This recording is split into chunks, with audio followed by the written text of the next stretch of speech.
More reactions that we are getting right now.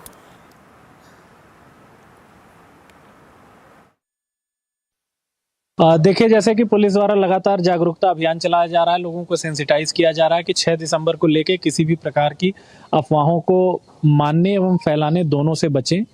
इसी क्रम में कुछ लोगों द्वारा सक्रियता के आधार पर सोशल मीडिया पर भड़काऊ बयान और ऐसी चीज़ें पोस्ट की जा रही थी जो आपत्तिजनक थी। उन्हीं को चिन्हित करते हुए उसमें सुसंगत धाराओं में ऐसे 2 अभियोग पंजीकृत किए गए हैं 2 लोगों के विरुद्ध।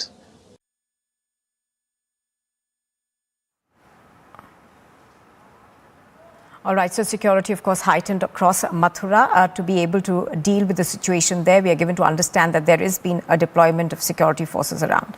Now, it is the 208th day of the protest that has been staged by Kashmiri pundits in Jammu and Kashmir. They are demanding justice and transfer from Jammu after the terror group, the Lashkar-e-Toiba, released a hit list that names about 56 Kashmiri pundits. So, Gursimran is reporting on this and he joins us right now. All right, we're going to go across to Gursimran in just a bit, but here's a report that he sent us earlier.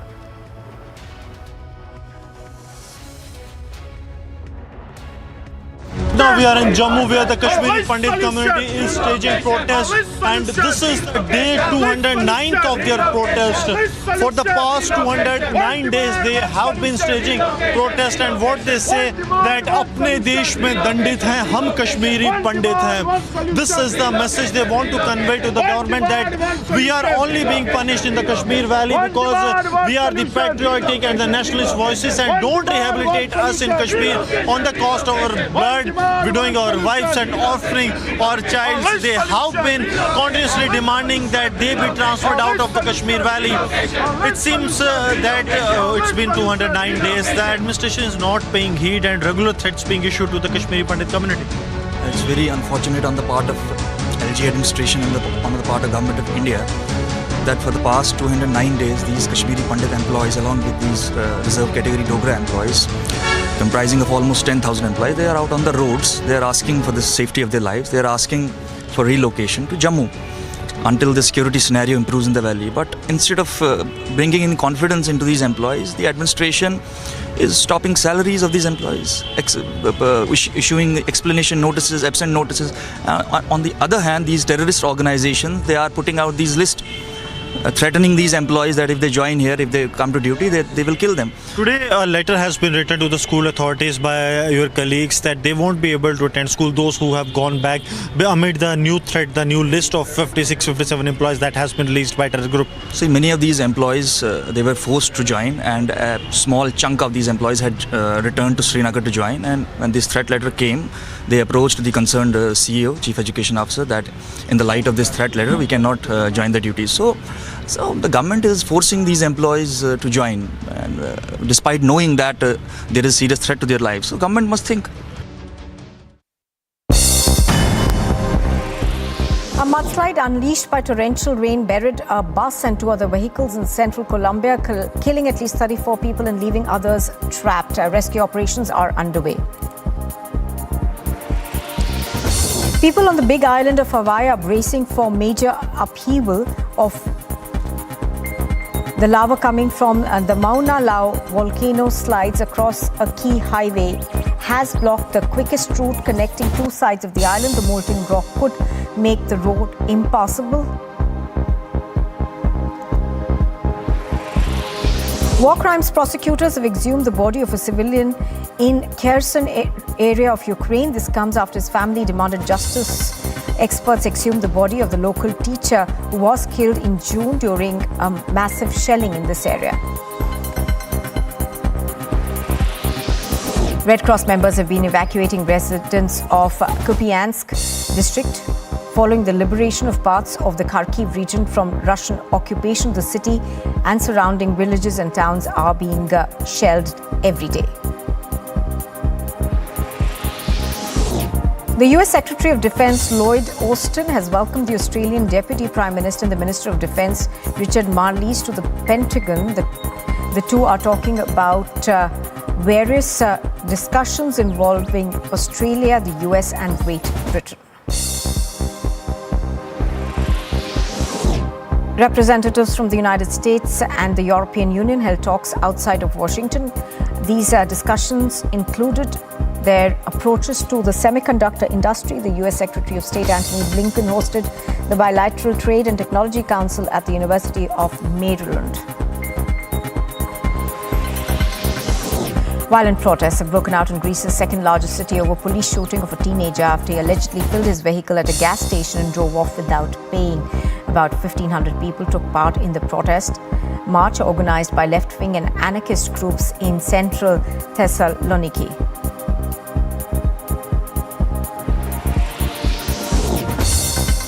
Train services in Nigeria's capital have now resumed. This comes 8 months after assailants attacked a train with explosives and gunfire. 7 people were killed and dozens of passengers were abducted. Only a handful of passengers and armed security personnel were aboard the first trip from Abuja to neighboring Kaduna state.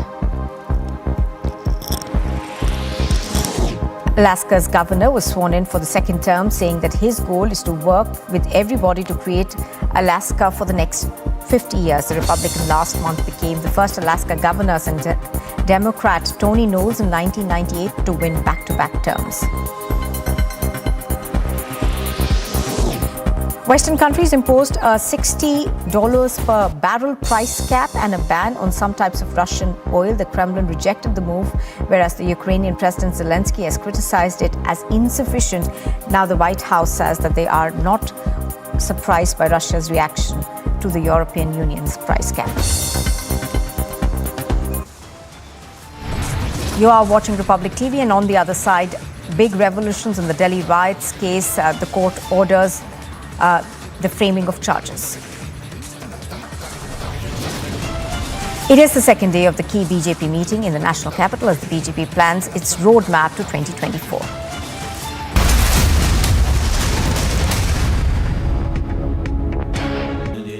Amity has been ranked India's #1 not-for-profit private university for 10 years, with top 10 ranked institutions in management, engineering, biotech, law, masscom, telecom, hospitality, fashion and more. Yet another top ranking for Amity University. The death anniversary of the former Chief Minister of Tamil Nadu, J. Jayalalitha. VK Shashikala, along with her cadres, have gathered here to pay respects to the former Chief Minister of Tamil Nadu. BJP's focus is now on 2024 Lok Sabha election, and before that, a 2-day strategy meet is underway here in the national capital at BJP headquarters.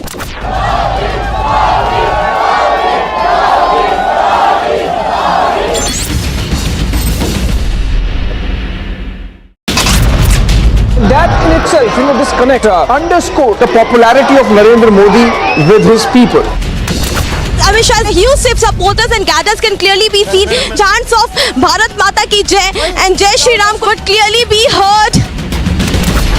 We are in Jammu, the Resident Commissioner office, where the Kashmiri Pandits are staging protests against the threats that have been issued by the terror group, the Resistance Front.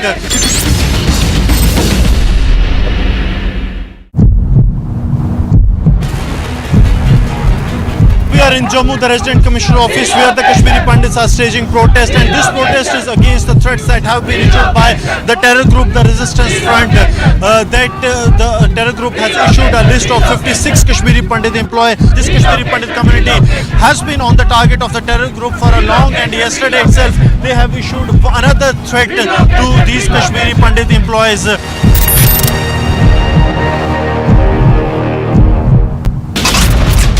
Congress party claims that the Prime Minister and the Home Minister of the country walking after casting vote, they are comparing it to a roadshow. The Samajwadi Party has complained, and they have said that a lot of voters are not being allowed to cast their ballots, not just on the Election Commission, also on the ruling BJP in the state. Dramatic fight inside the Senegal Parliament, and there are chaotic scenes there you can see in the Parliament. A massive scuffle which has erupted between the lawmakers.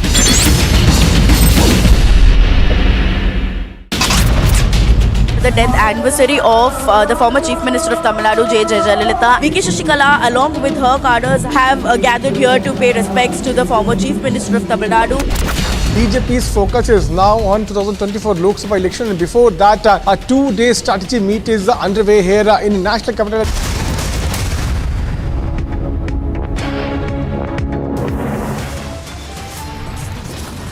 headlines at 12:30. Politics begin over G20 theme. CPIM Secretary Sitaram Yechuri questions G20 theme.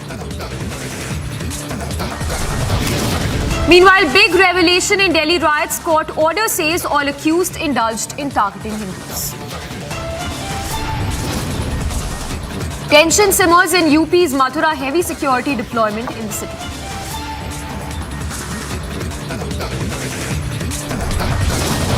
Central Asian countries conclave begins. Third such anti-terror global security conference being held in the country. Its second day of key BJP meet in the national capital as BJP plans roadmap for 2024. Kashmiri pundits continue protest over Lashkar hit list. Demand grows for relocation out of the valley.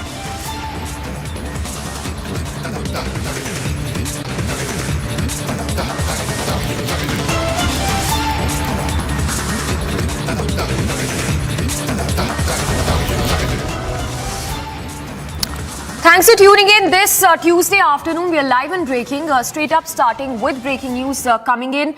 Republic having accessed the Delhi court order on the Delhi riots, in which it is amply clear about the role of Tahir Hussain, the former AAP councillor in the Delhi riots. In fact, the Delhi court has framed charges against former AAP councillor Tahir Hussain, as well as Liaquat Ali and others for their involvement in anti-Hindu riots in the national capital in 2020. The court there making it clear that there was a clear objective to harm Hindus in every manner possible, while framing charges against the accused involving former councillor of the Aam Aadmi Party, Tahir Hussain, in the Delhi riots 2022. In fact, we have a reaction coming in from the Congress, Rashid Alvi as well. We'll play out that reaction as well. But Republic having accessed that order on the Delhi riots, which clearly states that there was an intent to disrupt communal harmony, the riots that broke out in the national capital in 2020. In fact, Congress there responding to the Delhi order and openly backing Tahir Hussain, the former AAP councillor, and also questioning that if Tahir Hussain is being called the main conspirator only because he's a Muslim. So the Congress there questioning and saying openly, in fact, backing Tahir Hussain, saying that the Hindu boy was also part of the riots in the national capital. Let's listen in once again to that reaction coming in from the Congress.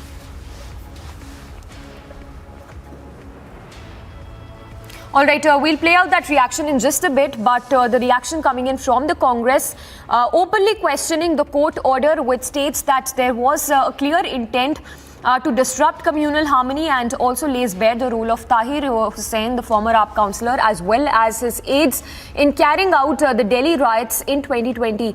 Let's listen in to that reaction coming in from the Congress. There is no Hindu, no Muslim. They are criminals. Why do you say that he is a Muslim and he is a Hindu? For last 8 years it is happening in this country. That Hindus have done this, Muslims have done this. They are criminals. Law should take its own course. They should be punished, whoever one is. But unfortunately this government, Bharatiya Janata Party government, they are responsible for everything, whatever had happened here in Delhi. Police. But sir, it is the court today telling that it was the AAP leader Tahir Hussain who was accused in this riot, who also targeted the cops, and he has charged, the court has actually charged all the accused of targeting the Hindus. What I say that his name may be a Muslim name, but if he has done anything, he is a criminal and he should be punished. Whether one is Muslim or one is Hindu. And you remember, one, I don't know the name exactly, one Mr. Mishra, he was involved in this communal right, and one judge of the High Court has asked that FIR should be lodged against him. No FIR was lodged. Earlier he was MLA from Aam Party, he has joined BJP.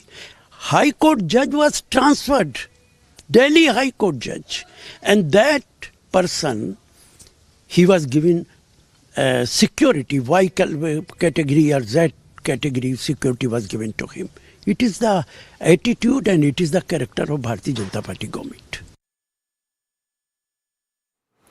And Piyush Mishra reporting live. Piyush, the court order there making it very clear about the role of Tahir Hussain as well as his aides. Because let's not forget those scenes, the visuals of which we are also playing out, how the stones were pelted at those cops during the 2020 riots. You were there covering those riots. If you could once again talk to us, how all of this really came about, how the people, the former AAP leader who conspired along with his aides to carry out these attacks. Well, Samesh, if we talk about the conspiracy, remember that we were there when the riots took place in northeast part of Delhi. We saw as to how the stones were accumulated there at one place on the terrace of Tahir Hussain. Also, petrol bombs were found.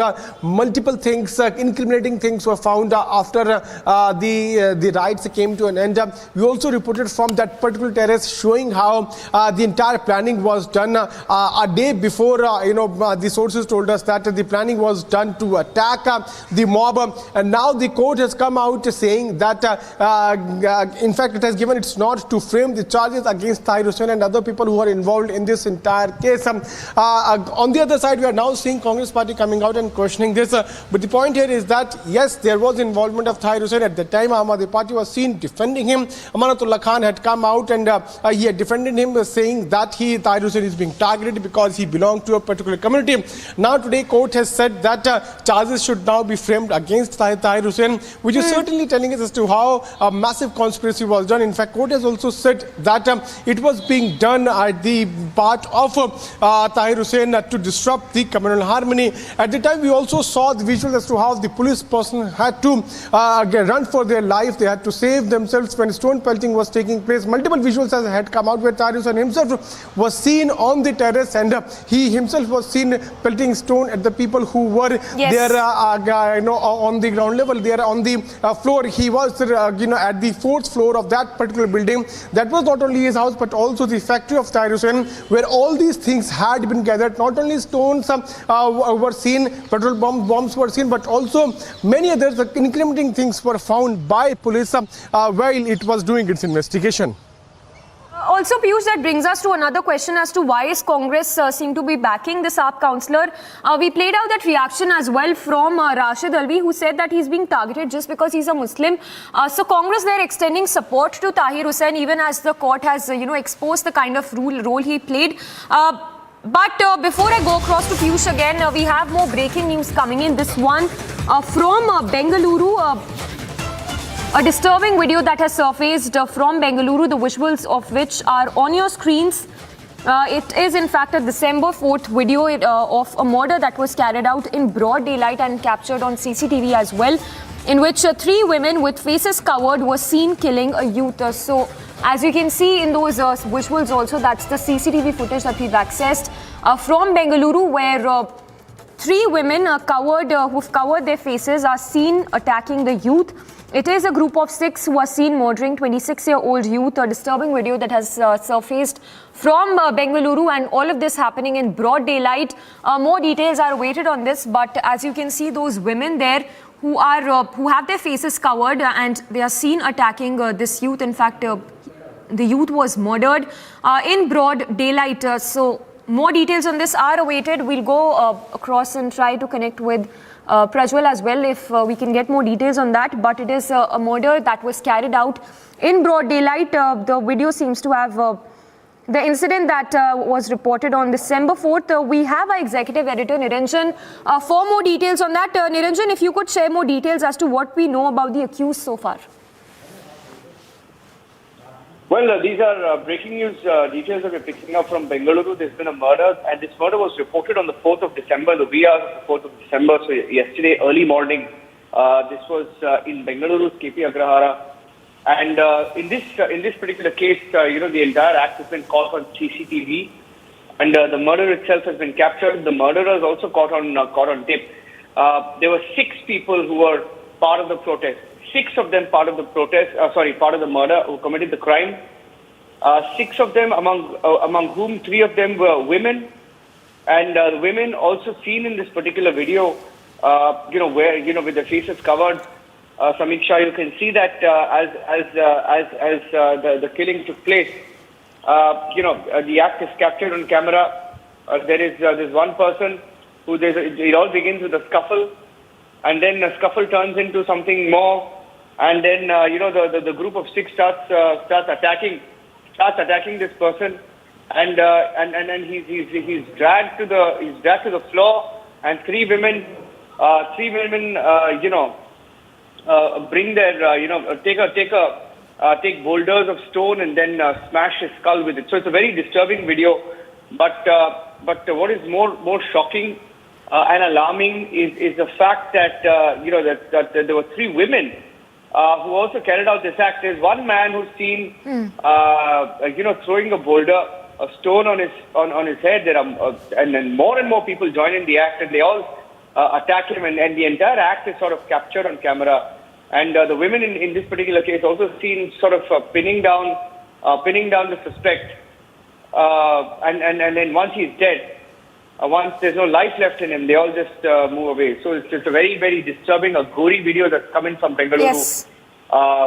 Three of them women with their faces covered. In fact, one doesn't even have a face covered. So it tells you that it's just a gory nature of the crime itself. And we are trying to get more details. We are hearing that the police in Bengaluru has set up 3 teams to arrest the accused. Motive of the murder still unknown. All right. Niranjan, thank you for those details. So as Niranjan was pointing out, the police is on the lookout for the accused, but absolutely gory to say the least, in which the murder can be seen being carried out in the wee hours of December 4th. The accused is still on the run, but there you have the women who have their faces covered. One without the face covered, in fact, attacking the 26-year-old boy. Slipping into a very short break, but lots coming up on the other side. Politics begin over G20 theme. CPIM Secretary Sitaram Yesterday questions the G20 theme. And it's the second day of key BJP meet in the national capital as BJP plans roadmap for 2024.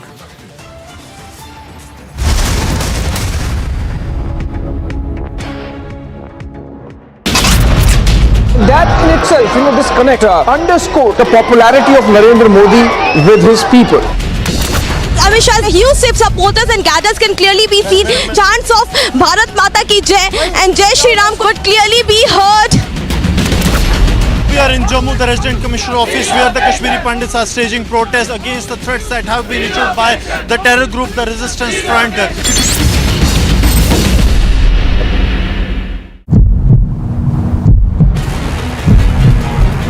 We are in Jammu, the Resident Commissioner Office, where the Kashmiri Pandits are staging protest, and this protest is against the threats that have been issued by the terror group, the Resistance Front. The terror group has issued a list of 56 Kashmiri Pandit employees. This Kashmiri Pandit community has been on the target of the terror group for a long, and yesterday itself they have issued another threat to these Kashmiri Pandit employees.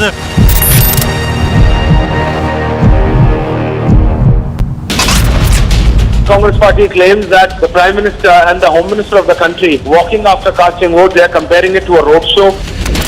The Samajwadi Party has complained, and they have said that a lot of voters are not being allowed to cast their ballots, not just on the Election Commission, also on the ruling BJP in the state. Dramatic fight inside the Senegal Parliament, and there are chaotic scenes there you can see in the Parliament. A massive scuffle which has erupted between the lawmakers.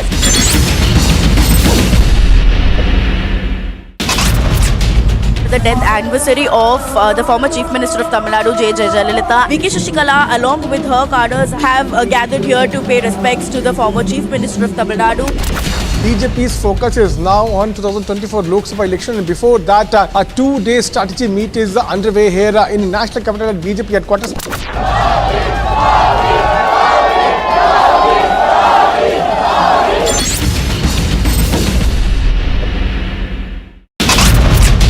That in itself, this connect underscore the popularity of Narendra Modi with his people.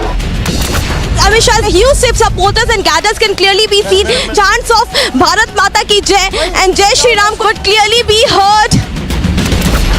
We are in Jammu, the Resident Commissioner Office, where the Kashmiri Pandits are staging protests against the threats that have been issued by the terror group, the Resistance.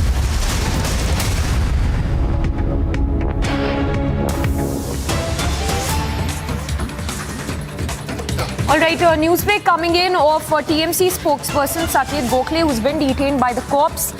He was detained on Monday evening from Jaipur, and the team, we understand, is bringing Saket for further questioning to Ahmedabad. Now, according to Cyberabad, a complaint has been registered against him by a resident of Ahmedabad, and thereafter he was arrested from Jaipur. In fact, a confirmation also coming in of the TMC spokesperson, this detention. A confirmation coming in. In fact, we are also given to understand that this cyber crime team has said that Gokhale was detained on Monday and he's now being taken to Ahmedabad. In fact, we also are given to understand that he will be produced.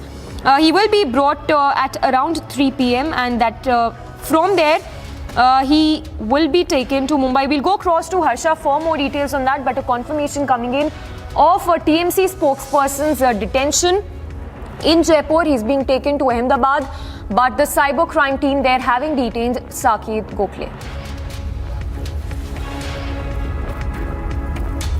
So TMC spokesperson and RTI activist who was detained by the cybercrime branch on Monday. Harsha joining us for more details. Harsha, if you could give us more details of this case as to why the TMC spokesperson has been detained.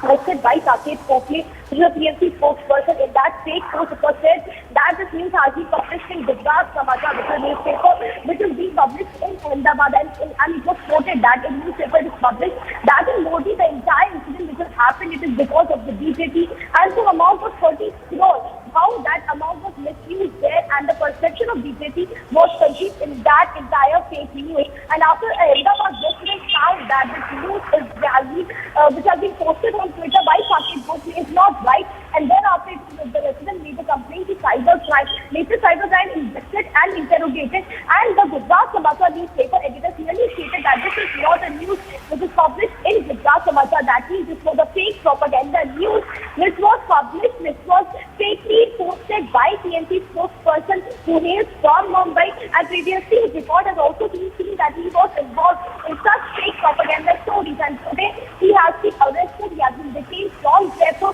He is being brought to Ahmedabad. He will reach Ahmedabad by 2:30 and between 2:30 and 3 p.m. as told to us by ACP CCB crime branch in Ahmedabad, G2 Yadav. He clearly stated that the entire interrogation investigation will be done after Saket Gokhale is brought to Ahmedabad. All right, Harsha, thank you for those details. So Saket Gokhale, the TMC spokesperson who has been arrested, he was arrested in Jaipur and is now being taken to Ahmedabad. This after a complaint was filed against the TMC spokesperson. We have just reached Mathura, and look at the pictures here. Section 144 has been imposed, and the birthplace of Krishna, it is the ongoing dispute over the land has gained momentum and pace as the passage where Vasudev ji had taken Lord Krishna on his head in Yamuna is closed because mosque was built over it, and faith of Hindu has been hurt, and the locals believe that this is the time to get that land returned. And here you can see the condition, you can see the pictures.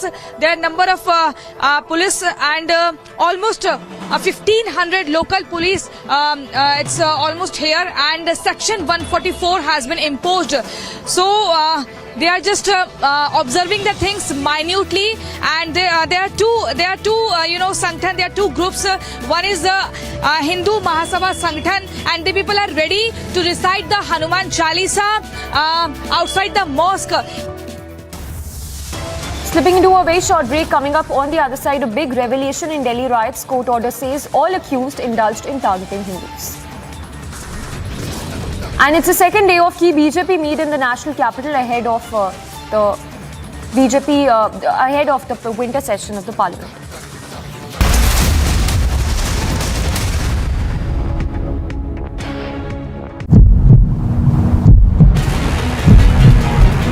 We are in Jammu, the Resident Commissioner Office, where the Kashmiri Pundits are staging protest, and this protest is against the threats that have been issued by the terror group, the Resistance Front. The terror group has issued a list of 56 Kashmiri Pandit employees. This Kashmiri Pandit community has been on the target of the terror group for a long, and yesterday itself they have issued another threat to these Kashmiri Pandit employees.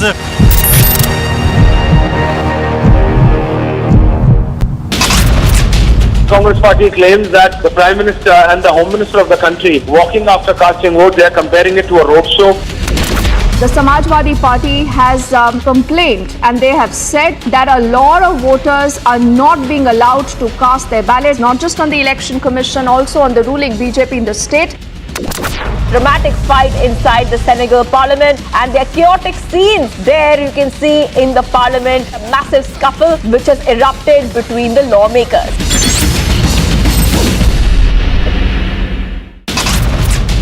The death anniversary of the former Chief Minister of Tamil Nadu, J. Jayalalitha. VK Shashikala, along with her cadres, have gathered here to pay respects to the former Chief Minister of Tamil Nadu. BJP's focus is now on 2024 Lok Sabha election, and before that, a two-day strategy meet is underway here in National Capital at BJP headquarters.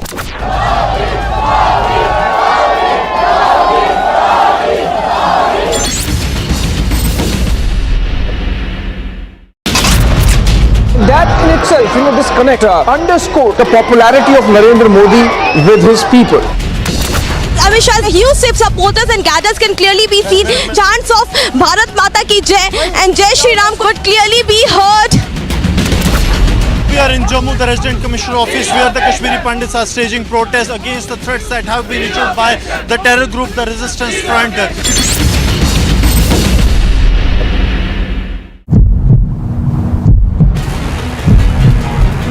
We are in Jammu, the Resident Commissioner office, where the Kashmiri pundits are staging protest, and this protest is against the threats that have been issued by the terror group, the Resistance Front.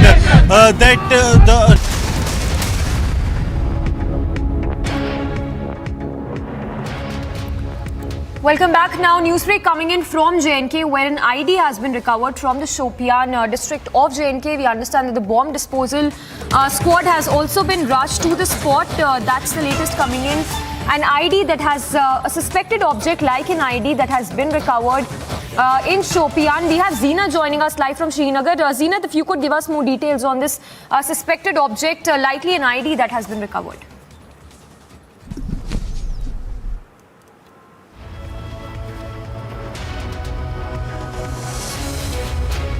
Zeenat, if you can hear us, if you could give us more details of a suspected object that has been recovered in Shopian.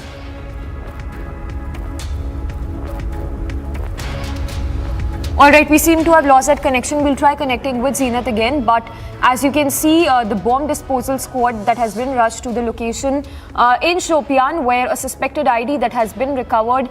More details are awaited, but those are the first visuals, in fact, coming in of a suspected ID that has been found in Shopian. So that's the latest coming in. In fact, 5 kg suspected ID has been found in Shopian. It's a suspected ID, and more details, of course, are awaited. But it is a suspected object, which is likely an ID that has been recovered by the forces.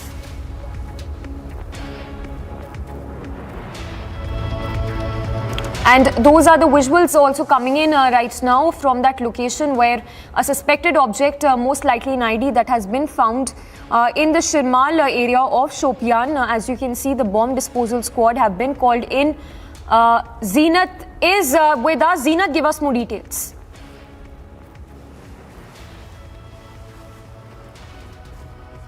5 kg that has been recovered by J&K police along with the Indian Army in the Shirmal Shopia of South Kashmir, where the ID has been detected. Although we can say a major tragedy has been averted after the recovery of the ID. The bomb disposal squad of J&K police has confirmed, and also Kashmir Zone Chief ADGP Kashmir Vijay Kumar has confirmed that it is approximately the ID that has been recovered from the Shopian Shirmal.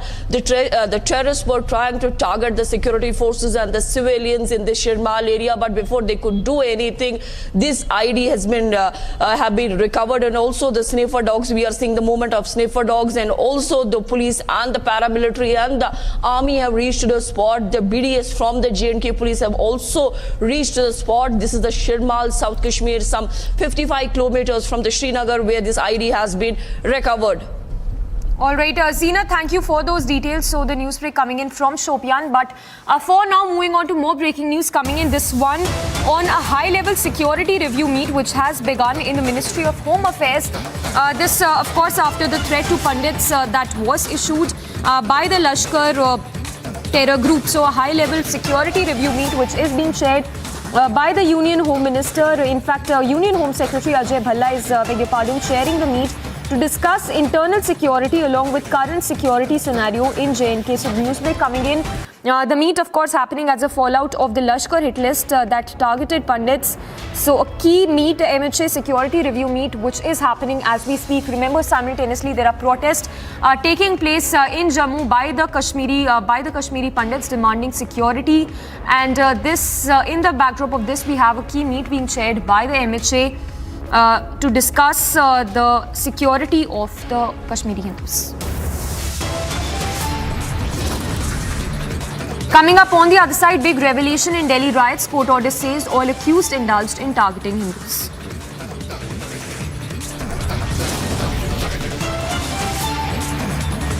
Central Asian countries conclave begins. Third such anti-terror global security conference being held in India.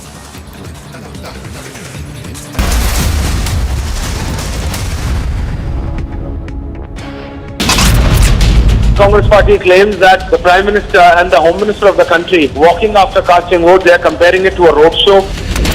The Samajwadi Party has complained and they have said that a lot of voters are not being allowed to cast their ballots, not just on the Election Commission, also on the ruling BJP in the state. Dramatic fight inside the Senegal Parliament, and there are chaotic scenes there you can see in the Parliament. A massive scuffle which has erupted between the lawmakers.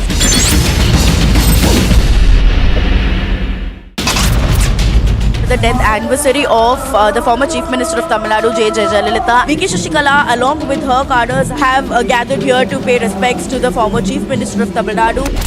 BJP's focus is now on 2024 Lok Sabha election, and before that, a two-day strategy meet is underway here in the National Capital at BJP headquarters.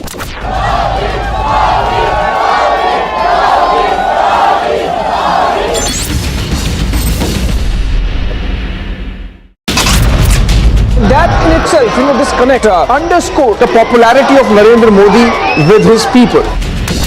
Amit Shah's huge supporters and cadres can clearly be seen. Chants of Bharat Mata Ki Jai and Jai Shri Ram could clearly be heard. We are in Jammu, the Resident Commissioner office, where the Kashmiri Pandits are staging protests against the threats that have been issued by the terror group, the Resistance Front.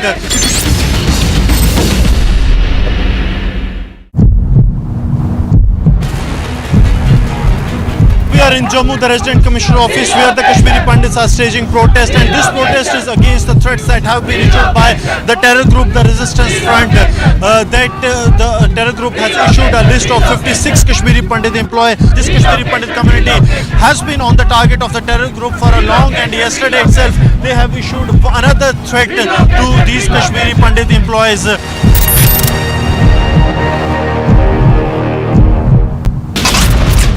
Congress party claims that the Prime Minister and the Home Minister of the country walking after casting vote, they are comparing it to a roadshow. The Samajwadi Party has complained and they have said that a lot of voters are not being allowed to cast their ballots, not just on the Election Commission, also on the ruling BJP in the state. Dramatic fight inside the Senegal Parliament, and there are chaotic. We are in Jammu, where the Kashmiri Pandit community is staging protests, and this is the day 209th of their protest. For the past 209 days, they have been staging protests. Here, Section 144 has been imposed, and the birthplace of Krishna, Hindu Mahasabha Sangathan, ready to recite the Hanuman Chalisa outside the mosque, and the police people are ready to stop. Yesterday night at around 10, there was a humming sound of a drone that was noticed by the border security force in the Taran Taran. Post that, the searches, during morning searches, the drone has been recovered at around 8:30 in the morning.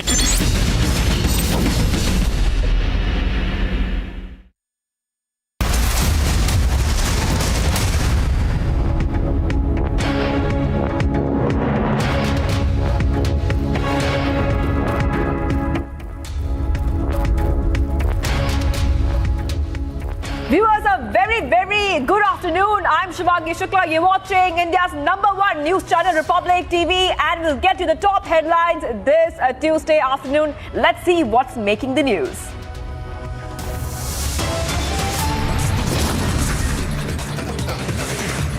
Politics begins over G20 theme. CPIM Secretary Sitaram Yechury questions G20 theme.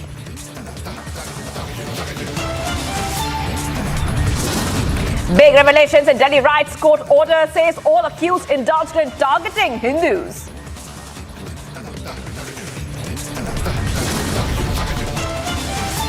Tension simmers in Uttar Pradesh's Mathura. Heavy security deployment in the city.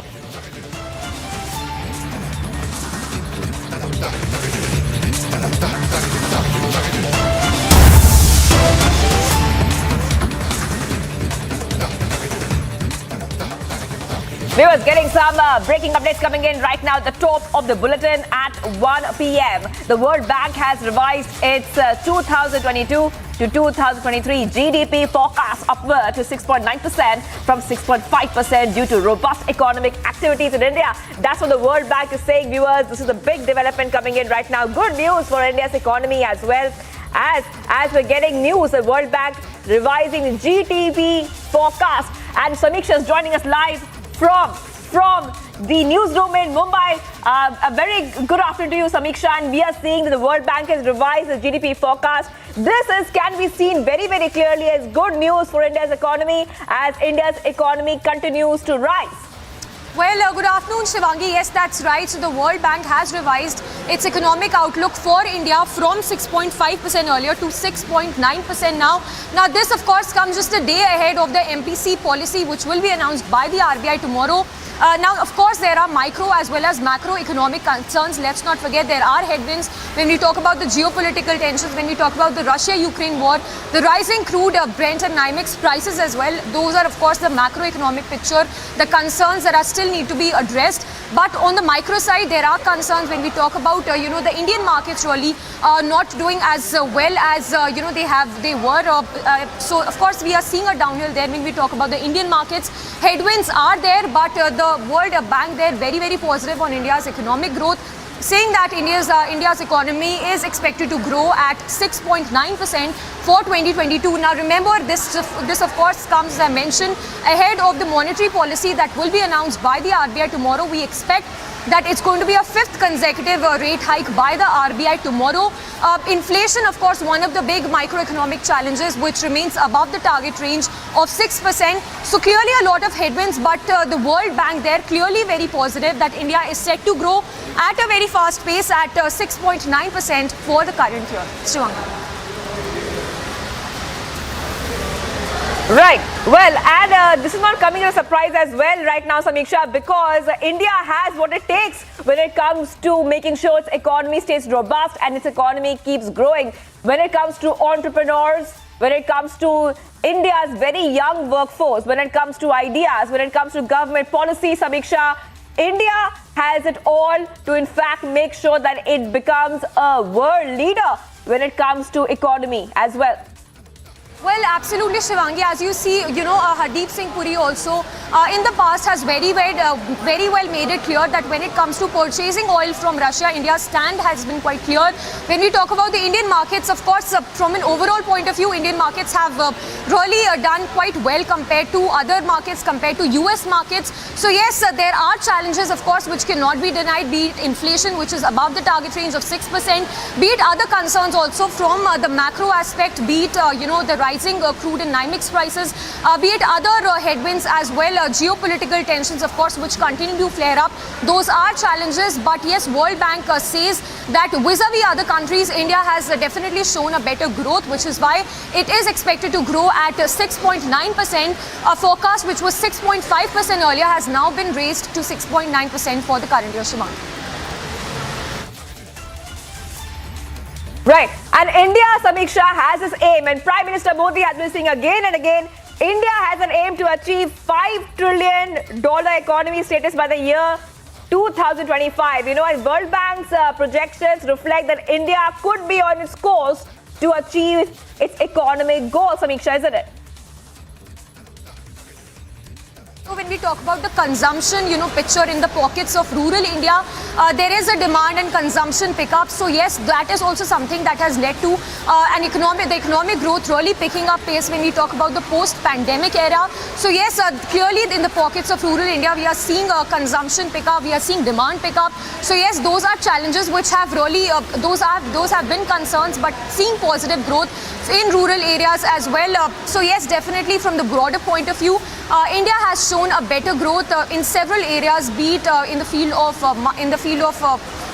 oil purchase, be it in the rural pockets where we've seen growth, definitely a rise. In fact, overall picture, when we talk about the MSME sector also, the picture looks quite positive. So because there are insolvency concerns, all of those are concerns which we really need to dive into. But from a broader point of view, India seems to have done clearly well. Shivang. Right, Samiksha. Well, thank you, Samiksha. Samiksha joining us from our Mumbai newsroom, getting us top updates as the World Bank has revised its GDP forecast upward to 6.9% from 6.5% due to India's robust economic activities. Thank you, Samiksha, for getting us all those details.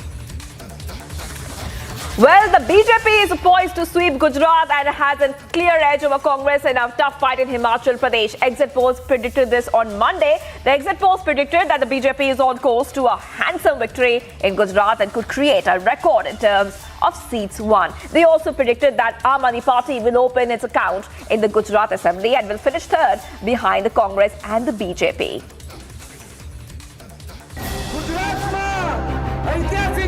It was a high-profile battle in Gujarat. It was a hotly contested fight in Himachal. And now the polling is over. The P-Mark exit polls predicts a record-breaking win for the BJP in Gujarat. पिछली बार 99 सीटें मिली थी, हम project कर रहे हैं कि BJP जा रहा है 128 से लेके 148, यानी कि 138 के हाफ पे मार्क है और उनको वोट शेयर वहां पे 48.2%, यानी कि हर दो में से हर एक वोट बीजेपी के लिए गई है और कांग्रेस पार्टी तो बिल्कुल बर्बाद हो गई, कांग्रेस पार्टी खत्म हो चुकी है. And in Himachal, the P-Mark establishes that BJP will duck the alternating party trend. मतलब यह 4.4% वोट बीजेपी के कम हुए हैं, मगर स्टोरी यह भी है कि कांग्रेस पार्टी तो वही 42 के 42 पर रही. कांग्रेस पार्टी को अगर और 3% वोट मिल जाते तो कांग्रेस सरकार बना लेती इजीली. और सबसे बड़ी बात यह है कि जो बात मैंने कही, ये आम आदमी पार्टी कहां है? बिल्कुल 2.8% वोट है, यानी कि पूरा सफाया हो गया. Aam Aadmi Party has become a footnote this election after being projected to get a single-digit tally. मैं तो ये मानता हूं कि एग्जिट पोल के जो नतीजे हैं, एग्जैक्ट पोल में जब नतीजे आएंगे तो वो इससे बिल्कुल भिन्न होंगे, अलग होंगे, खासतौर से गुजरात के मामले में. गुजरात में अप्रत्याशित परिणाम आएगा, जिसकी किसी ने उम्मीद नहीं की होगी, ऐसा परिणाम आएगा. The poll of the polls are clear. The BJP is projected to be a clear winner. Bharatiya Janata party Gujarat विधानसभा का इलेक्शन जो लड़ रही थी वो सरकार बनाने के लिए नहीं लड़ रही थी और रिकॉर्ड करने के लिए लड़ रही थी. और पार्टी के बजाय जब मतदाता ये लड़ाई अपने ऊपर ले लेते हैं तो एक रिकॉर्ड बनता है. तो इस बार भारतीय जनता पार्टी की सरकार रिकॉर्ड सीटों के साथ बनेगी, ये मेरा मानना है. The real contest is to determine who is the biggest loser, the Congress or the Aam Aadmi Party. देखिए, एग्जिट पोल जो आ रहे हैं, मैं भी अभी देख रहा हूं, तो उसमें जो नजर आ रहा है तो किसी में कांग्रेस पार्टी की सरकार को कुछ कम सीटें दिखाई गई है, किसी में ज्यादा दिखाई गई है. मैं दावे के साथ कह सकता हूं कि हिमाचल प्रदेश में कांग्रेस की पूर्ण बहुमत की सरकार बनेगी और ये दावा हमारी फील्ड रिपोर्ट के हिसाब से है. जो हमारे विधानसभा के ओपिनियन लीडर होते हैं, कार्यकर्ता होते हैं, उन सब से राय मशवरा करने के बाद कांग्रेस पार्टी पूर्ण बहुमत की सरकार बना रही है और वो उस पूर्ण बहुमत की सरकार बना ही नहीं रही बल्कि लैंडस्लाइड विक्ट्री की ओर भी जाएगी. 8 तारीख को आपके सामने.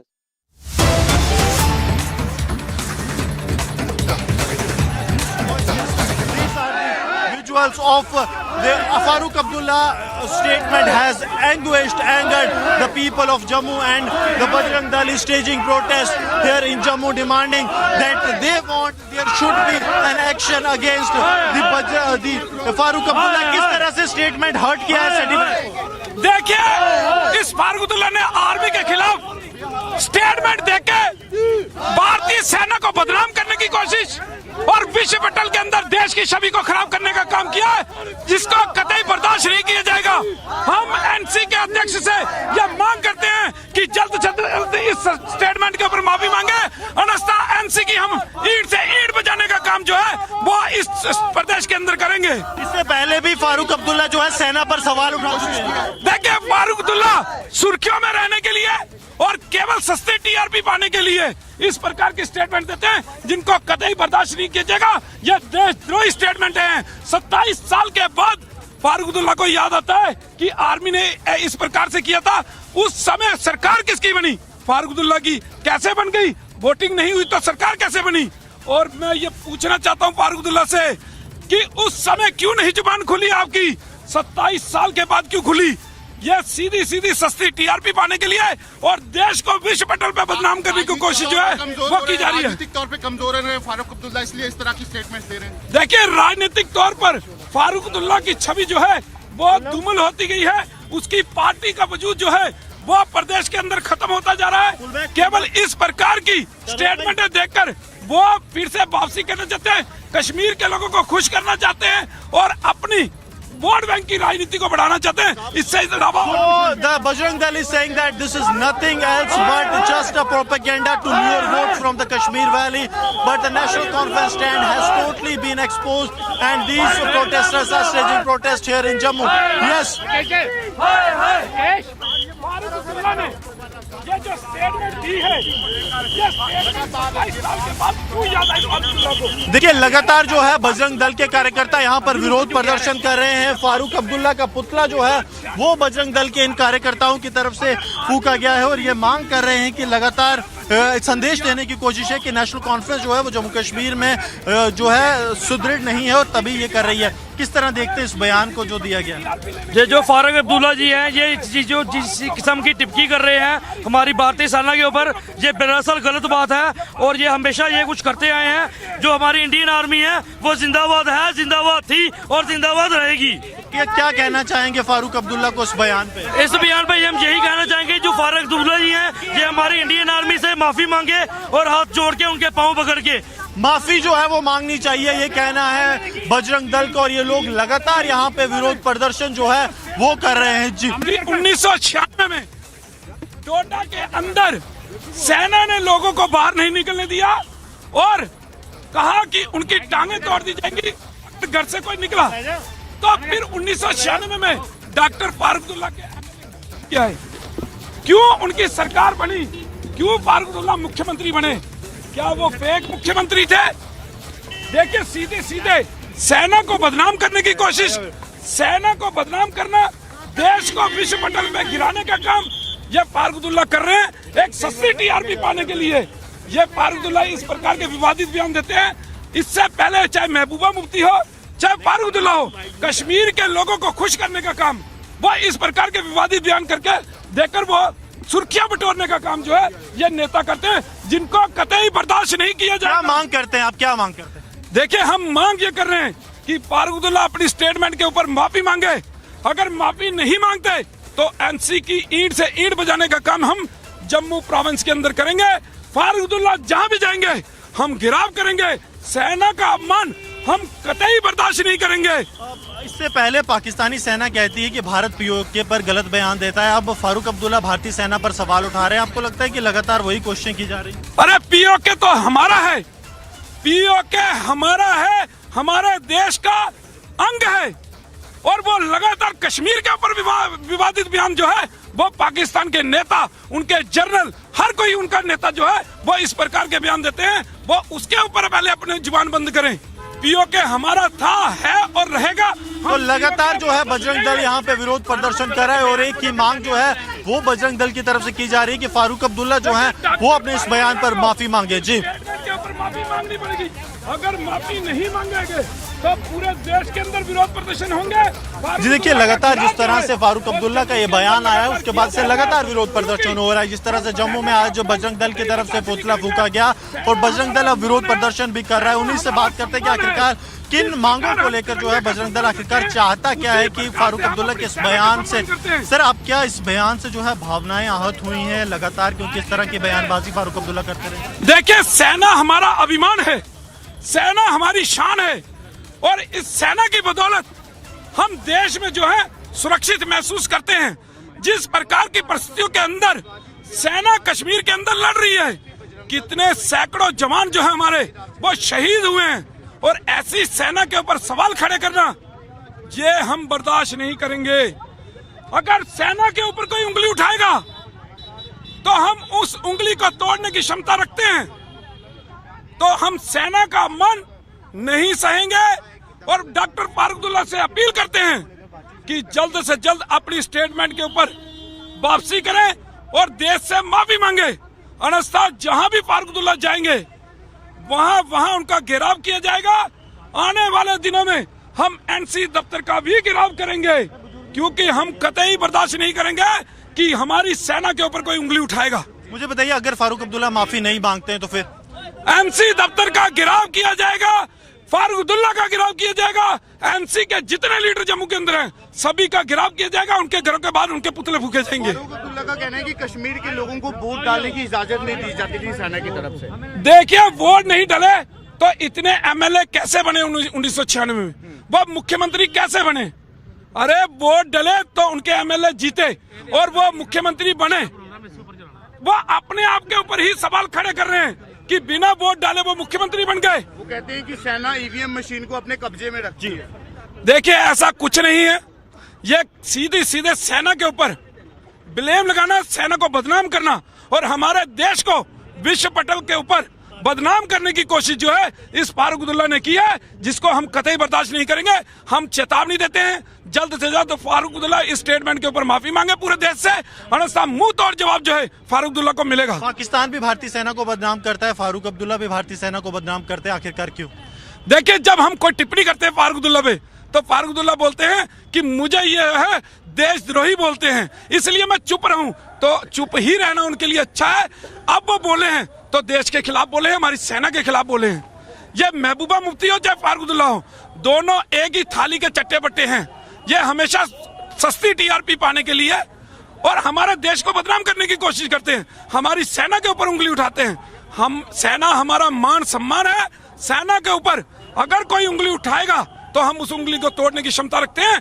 जल्द से जल्द फारूक अब्दुल्ला माफी मांगे, अन्यथा उनका घेराव जो है वो होगा और यहाँ पर जहाँ भी जाएंगे उनका घेराव किया जाएगा। तो घेराव जो है वो किया जाएगा, ये कहना है बजरंग दल का। और लगातार बजरंग दल के कार्यकर्ता जो हैं वो जम्मू में विरोध प्रदर्शन कर रहे हैं और मांग इनकी बिल्कुल साफ है कि फारूक अब्दुल्ला जो है वो अपने उस बयान के लिए माफी मांगे जिसमें उन्होंने कहा था कि भारतीय सेना जो है उन्होंने अपने कैंप्स के अंदर बूथ स्टैब्लिश किए थे और वहां पर आम लोगों को वोट करने की इजाजत जो है वो नहीं दी गई थी। जी,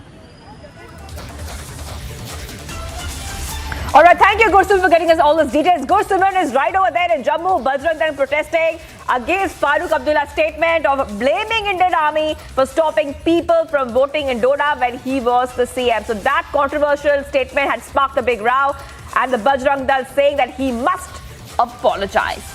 Well, let's see what else is making news from across the nation.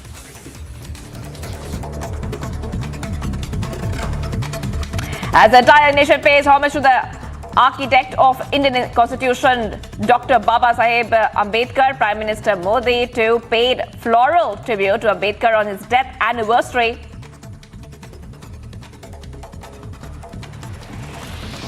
Security has been beefed up in Mathura in UP following the Akhil Bharat Hindu Mahasabha's call for reciting Hanuman Chalisa inside the Shahi Masjid Eidgah on Tuesday, with the district police chief asserting that no new tradition or ritual would be allowed.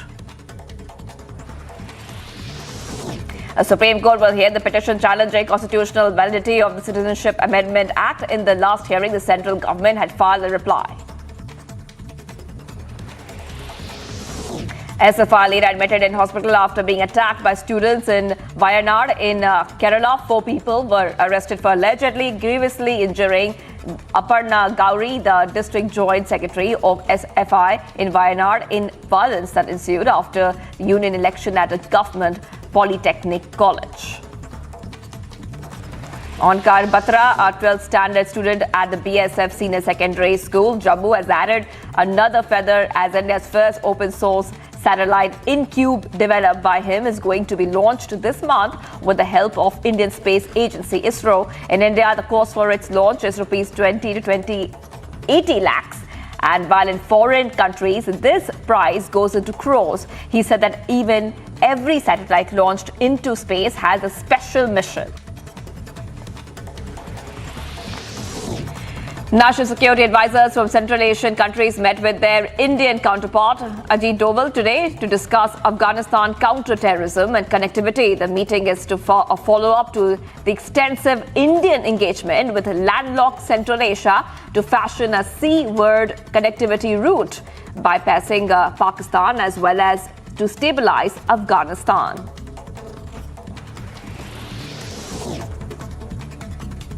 In the wake of heavy rainfall, alert 6 teams of the National Disaster Response Force have been deployed in the various parts of Tamil Nadu. The teams will be deployed in a couple of areas there.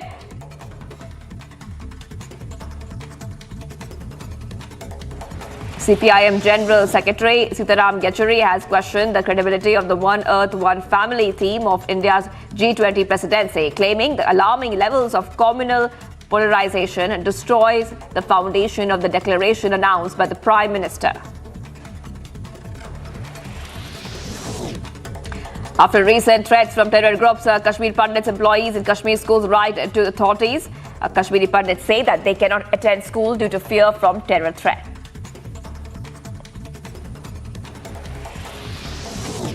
Days after Punjab Chief Minister Bhagwant Mann claimed that the mastermind in Punjabi singer Sidhu Moosewala murder case, Goldie Brar, has been detained by the US authorities in USA, BJP and Akali Dal have raised doubts about the credibility of the news.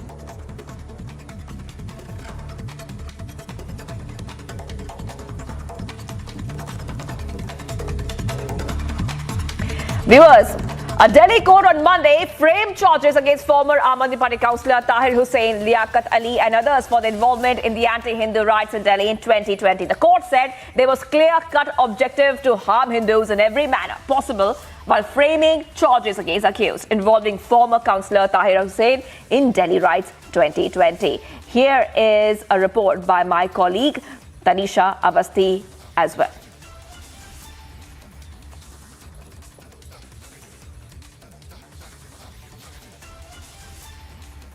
There is no Hindu, no Muslim. They are criminals. Why do you say that he is a Muslim and he is a Hindu? For last 8 years it is happening in this country. That Hindus have done this, Muslims have done this. They are criminals. Law should take its own course. They should be punished, whoever one is.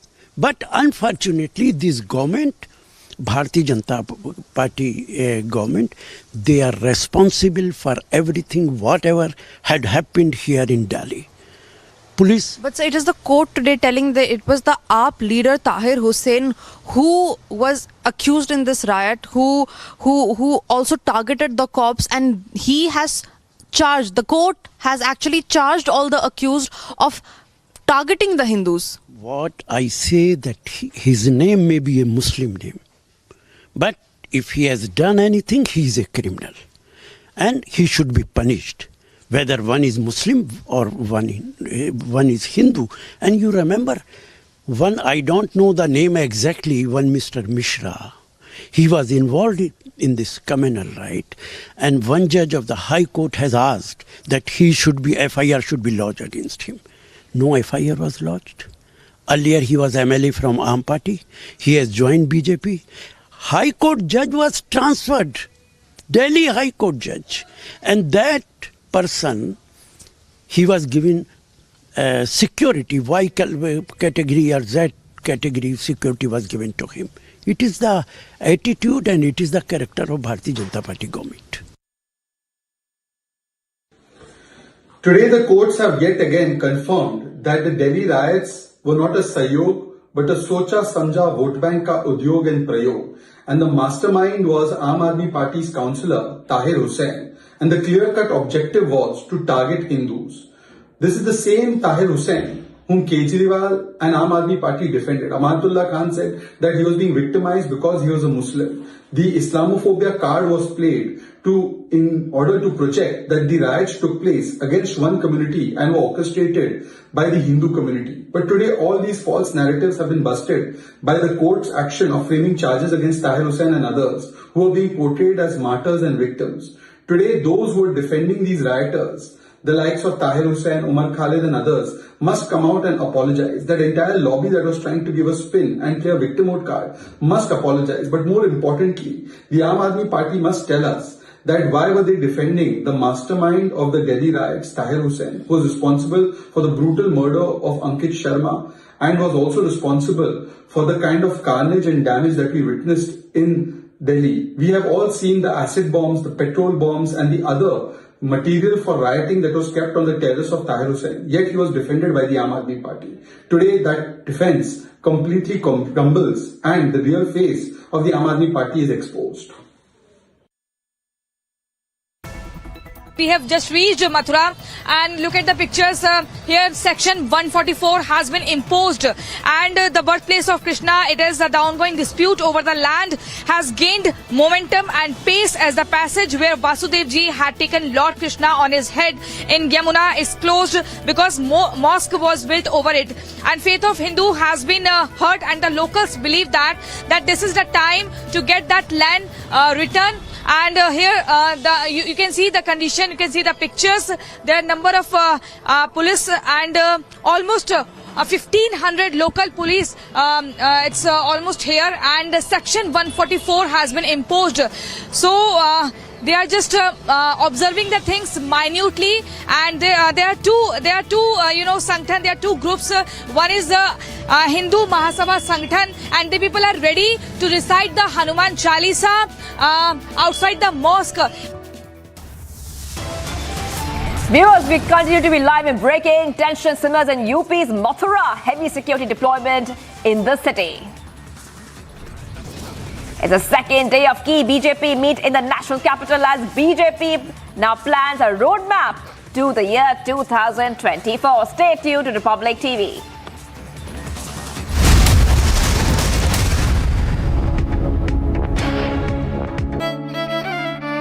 मेरी नजरों से चुना, तेरी हरकतों से सुना, कभी जीती तू, कभी मैं हारा, फिर भी खूबसूरत है ये नजारा, क्योंकि इसमें है गुला। कुछ मेरा, कुछ तुम्हारा। अमेजिंग स्पेसेस के लिए ग्रीन लैम लैमिनेट्स, कुछ मेरा, कुछ तुम्हारा। The death anniversary of the former Chief Minister of Tamil Nadu, J. Jayalalitha, VK Shashikala, along with her cadres, have gathered here to pay respects to the former Chief Minister of Tamil Nadu. BJP's focus is now on 2024 Lok Sabha election, and before that, a two-day strategy meet is underway here in the national capital at BJP headquarters.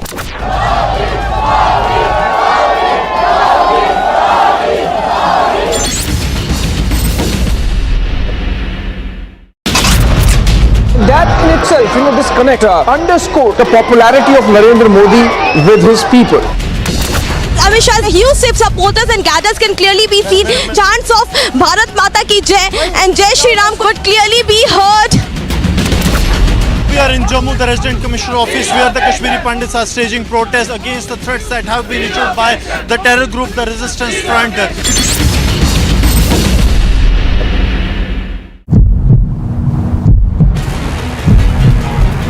We are in Jammu, the Resident Commissioner Office, where the Kashmiri Pundits are staging protest, and this protest is against the threats that have been issued by the terror group, the Resistance Front. The terror group has issued a list of 56 Kashmiri Pandit employees. This Kashmiri Pandit community has been on the target of the terror group for a long, and yesterday itself they have issued another threat to these Kashmiri Pandit employees.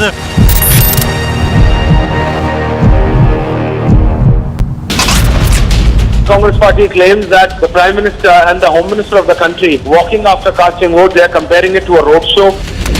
The Samajwadi Party has complained, and they have said that a lot of voters are not being allowed to cast their ballots, not just on the Election Commission, also on the ruling BJP in the state. Dramatic fight inside the Senegal Parliament, and there are chaotic scenes there you can see in the Parliament. A massive scuffle which has erupted between the lawmakers.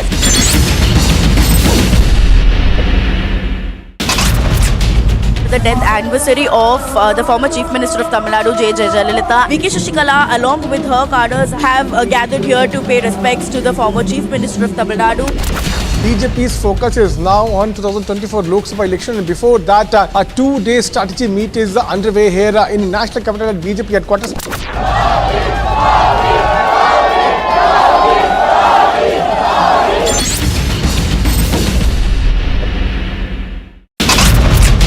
That in itself, this connect underscore the popularity of Narendra Modi with his people. Amit Shah's huge supporters and cadres can clearly be seen. Chants of Bharat Mata Ki Jai and Jai Shri Ram could clearly be heard. We are in Jammu, the Resident Commissioner Office, where the Kashmiri Pundits are staging protests against the threats that have been issued by the terror group, the Resistance Front.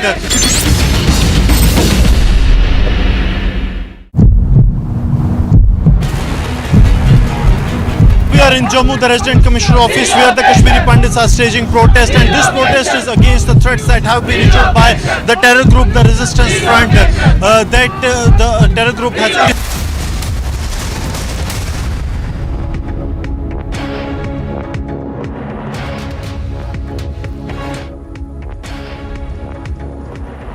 Hey, good afternoon and thank you for tuning in. You're watching the news at 1:30. I'm Suesha Sam. The top story we're tracking for you this afternoon is the politics that is escalating on the G20 theme, where Sitaram Yechury is raising questions over its credibility. The BJP has now hit back. We get you all the latest on this story. First, a quick check of the headlines we're tracking. Politics begins over G20 theme. CPIM Secretary Sitaram Yechury has questioned the G20 theme. Big revelation in Delhi riots. Court order says all accused indulged in targeting Hindus. Tension simmers in Uttar Pradesh's Mathura. Heavy security deployment in the city.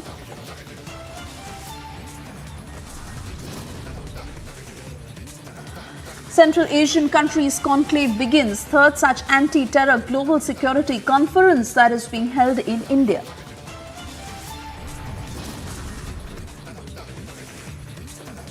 It is the second day of key BJP meet in the national capital as BJP plans its roadmap for 2024. One demand, one solution. Relocation, relocation. हम हमारा हक मांगते हैं. नहीं किसी से भीख मांगते. बनेगा बगला. नहीं बनेगा, नहीं बनेगा. बनेगा बगला. नहीं बनेगा, नहीं बनेगा. Kashmiri Pundits continue protests over Lashkar hit list. Demand grows for relocation out of valley.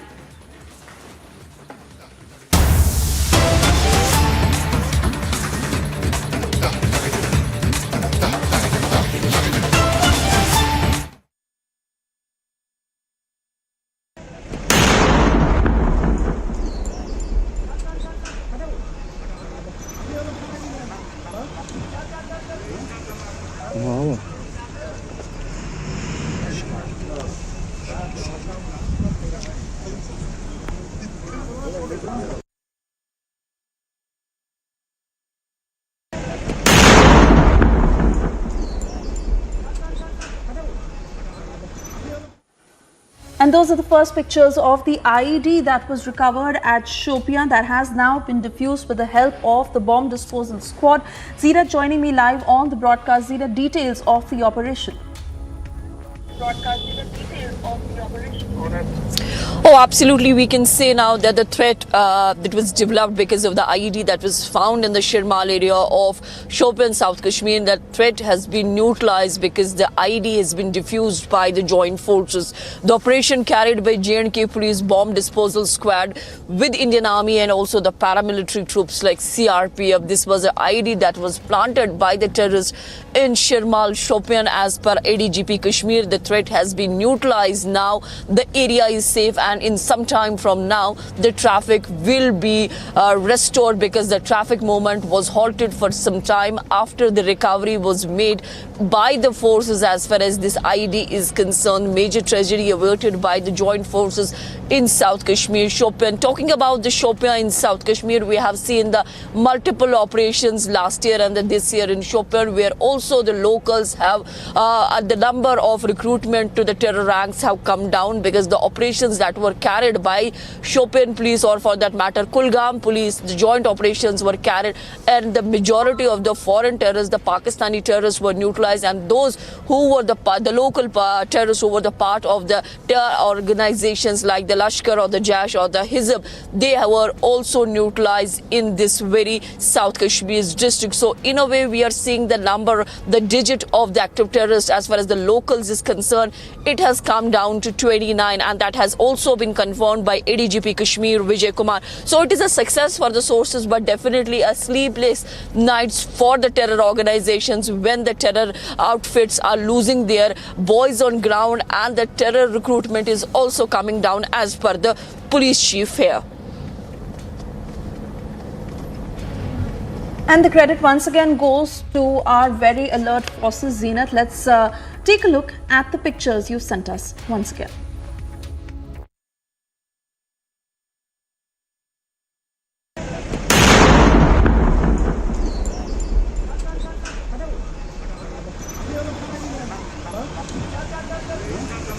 Wow.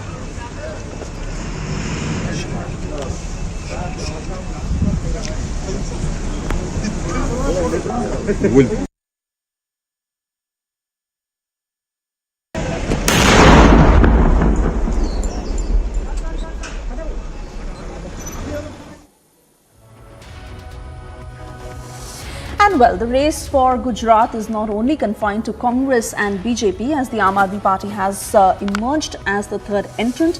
The Aam Aadmi Party has fielded candidates in 181 seats, but will their aspirations go national? Transfers through Gujarat is the big question. Getting you all the details in this report.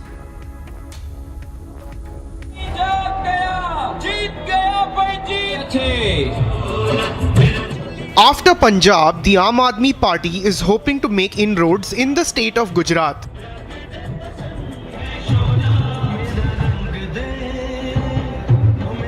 The party's national convener, Arvind Kejriwal, has been extensively campaigning in the poll-bound state.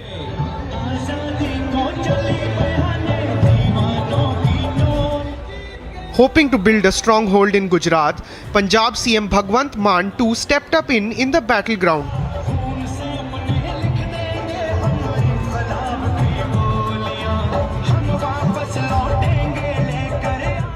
With the Aam Aadmi Party contesting 88 of the 89 seats in the first phase of polling and all 93 seats in the second phase, it is a party which can definitely not be ignored. But the BJP, which has ruled the state for the last 27 years, is not frazzled. और मुझे पूरा भरोसा है कि 2022 के विधानसभा चुनाव में अब तक के सारे रिकॉर्ड सबसे ज्यादा सीट प्राप्त करने के और सबसे ज्यादा मत प्राप्त करने के हम तोड़कर प्रचंड बहुमत के साथ सरकार बनाने जा रहे हैं. The question now remains, will the AAP emerge as a key factor or not? Bureau Report, Republic TV.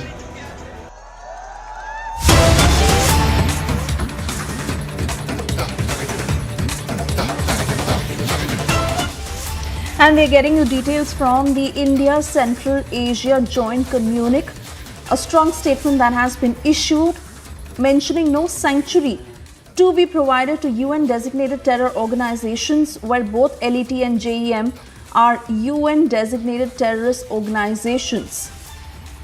So the strong joint message on fighting terror has been issued by the India Central Asia Joint Communique, making it amply clear that both LET and JEM are UN designated terror organizations and no sanctuary is to be provided. Remember, NSA of the mentioned nations had met and that includes NSA Ajit Doval, who had met with all his counterparts. This is a joint statement that has been issued by the India Central Asia Joint Communique, and this is the will that has been expressed to fight terror, where it has been made very clear that both LET and JEM, that is the Lashkar-e-Taiba and the Jaish-e-Mohammed, are UN designated terror organizations, and all the nations together have taken the resolve that no sanctuary will be provided to UN designated terror organizations that include LET and JEM. This is the strong statement that has been put out by all the nations together. NSA Ajit Doval, while meeting with his counterparts, a collective decision that has been taken, and clear intent of fighting terror and absolutely no compromise on that. So this is a joint statement that has been issued by the Indian Central Asian nations, where it has been made very clear that as far as LET and JEM are concerned, both are UN designated terrorist organizations, and no sanctuary must be provided to them.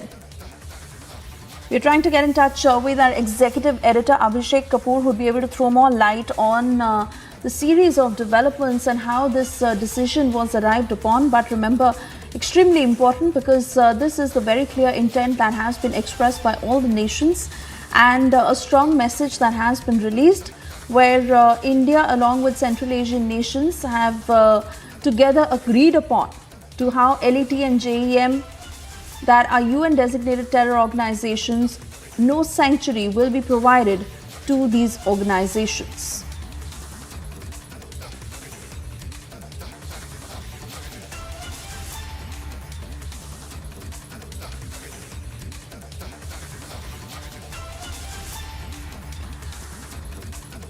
Yes, that is the intent of the government, and India has been very, very clear when it comes to fighting terror. This is exactly the diplomatic discussion that India has been reiterating upon when it is its side of will to fight terror.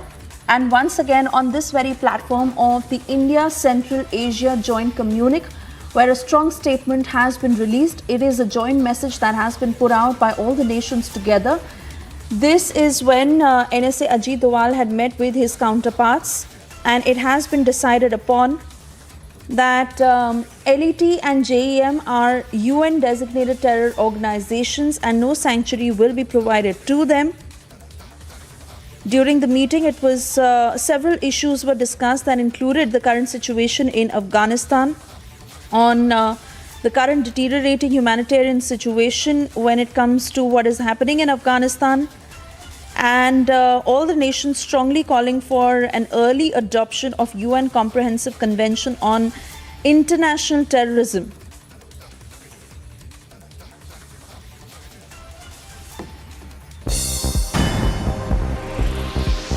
And moving on to other stories we are tracking for you in brief. Sitaram Yechury, CPIM General Secretary, on Monday questioned the credibility of the One Earth, One Family theme of India's G20 presidency, claiming the alarming levels of communal polarization, quote unquote, that he says are destroying the foundations of the declaration announced by the Prime Minister. After the mega controversy over Rahul Gandhi's Siya Ram comment, now BJP has lashed out at Rahul Gandhi. Uttar Pradesh Deputy Chief Minister Brijesh Pathak has said that Rahul Gandhi does not know Hindu culture. Congress leader Rahul Gandhi has accused the BJP and the RSS of ignoring the invocations of Hey Ram and Jai Siya Ram, which acknowledges both Lord Ram and Goddess Sita. IT officials conducted searches in houses and offices of Vamsiram builders.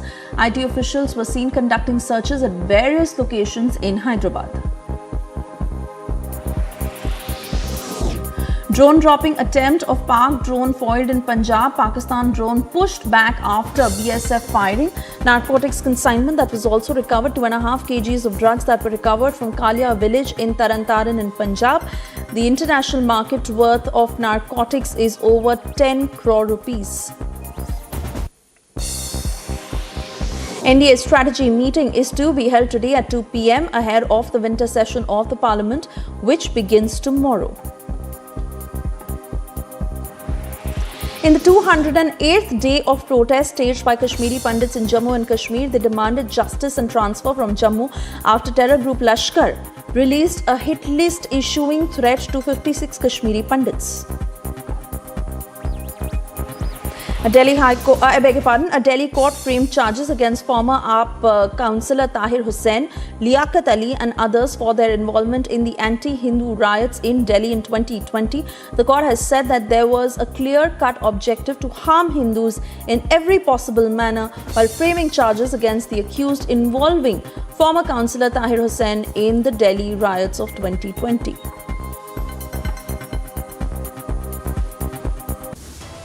Sipping into a short commercial break, on the other side, we're getting you details of how tension simmers in Uttar Pradesh's Mathura, where heavy security has been deployed in the city.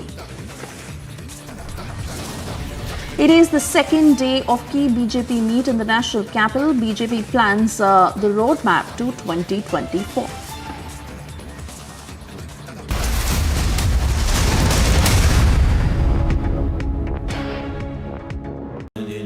Amity has been ranked India's #1 not-for-profit private university for 10 years, with top 10 ranked institutions in management, engineering, biotech, law, masscom, telecom, hospitality, fashion and more. Yet another top ranking for Amity University. That in itself, this connect underscore the popularity of Narendra Modi with his people. Amit Shah's huge supporters and cadres can clearly be seen. Chants of Bharat Mata Ki Jai and Jai Shri Ram could clearly be heard. We are in Jammu, the Resident Commissioner office, where the Kashmiri pundits are staging protests against the threats that have been issued by the terror group, the Resistance Front.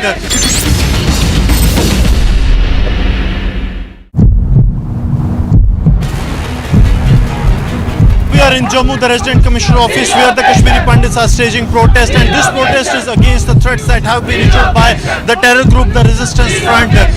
The terror group has issued a list of 56 Kashmiri Pandit employees. This Kashmiri Pandit community has been on the target of the terror group for a long, and yesterday itself they have issued another threat to these Kashmiri Pandit employees.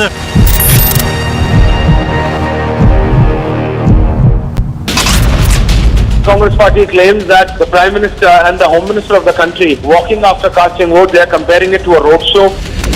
The Samajwadi Party has complained, and they have said that a lot of voters are not being allowed to cast their ballots, not just on the Election Commission, also on the ruling BJP in the state. Dramatic fight inside the Senegal Parliament, and there are chaotic scenes there you can see in the Parliament. A massive scuffle which has erupted between the lawmakers.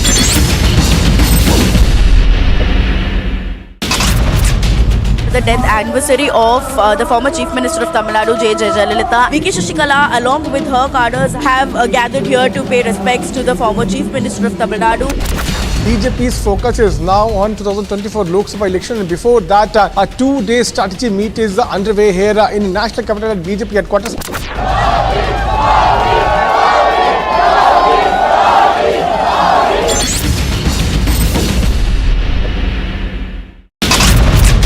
That in itself, this connect underscore the popularity of Narendra Modi with his people. Amit Shah's huge supporters and cadres can clearly be seen. Chants of Bharat Mata Ki Jai and Jai Shri Ram could clearly.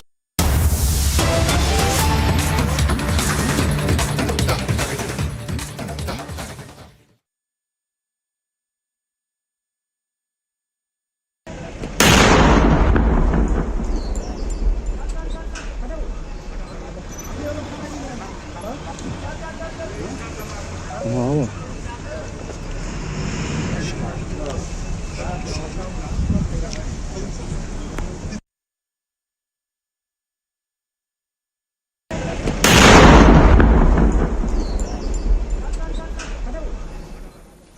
And we're keeping our focus on the IED that was recovered in Shopian that has now been defused by the bomb disposal squad. Zeenat, my colleague, is tracking all the details on the ground. She's live with us on the broadcast. Zeenat, certainly credit to our alert forces.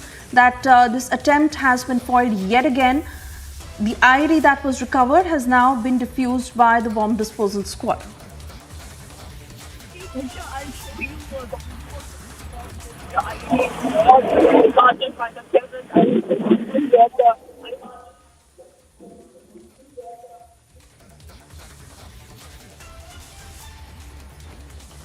All right, Zeenat may not be able to hear me, and we'll try and reconnect that line with Zeenat. But these are the details that have just come in, and those very pictures from Shopia, where that IED that was recovered has been defused. The security forces spotted that IED in Shopia, and they called the bomb disposal squad to defuse that IED.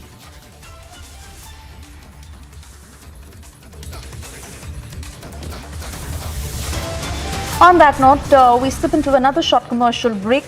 A quick check of the big stories we're tracking for you this afternoon. Tension simmers in Uttar Pradesh's Mathura, where heavy security deployment is in the city. Also, it is the second day of key BJP meet in the national capital, where the BJP is planning its roadmap to 2024.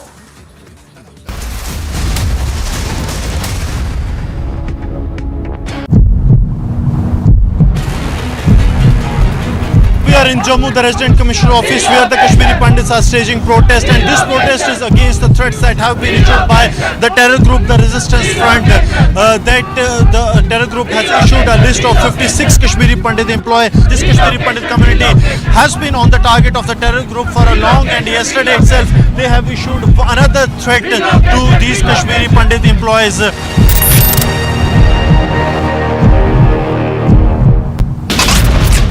Congress party claims that the Prime Minister and the Home Minister of the country walking after casting vote, they are comparing it to a roadshow. The Samajwadi Party has complained, and they have said that a lot of voters are not being allowed to cast their ballots, not just on the Election Commission, also on the ruling BJP in the state. Dramatic fight inside the Senegal Parliament, and there are chaotic scenes there you can see in the Parliament. A massive scuffle which has erupted between the lawmakers.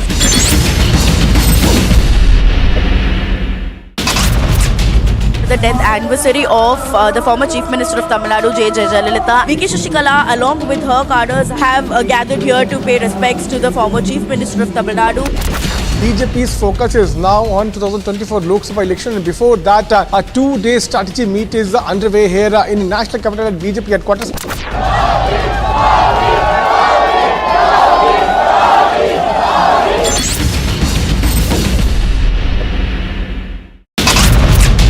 That in itself, this connect underscore the popularity of Narendra Modi with his people. Amit Shah's huge supporters and cadres can clearly be seen. Chants of Bharat Mata Ki Jai and Jai Shri Ram could clearly be heard. We are in Jammu, the Resident Commissioner Office, where the Kashmiri Pandits are staging protests against the threats that have been issued by the terror group, the Resistance Front.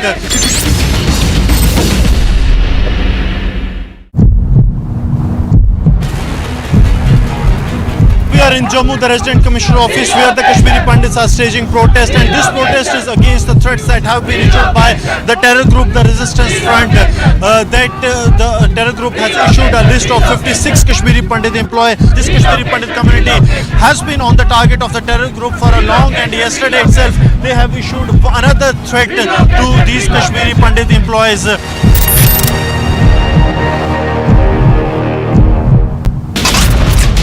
Congress party claims that the Prime Minister and the Home Minister of the country walking after casting vote, they are comparing it to a roadshow. The Samajwadi Party has complained, and they have said that a lot of voters are not being allowed to cast their ballots, not just on the Election Commission, also on the ruling BJP in the state. Dramatic fight inside the Senegal Parliament, and there are chaotic scenes there you can see in the Parliament.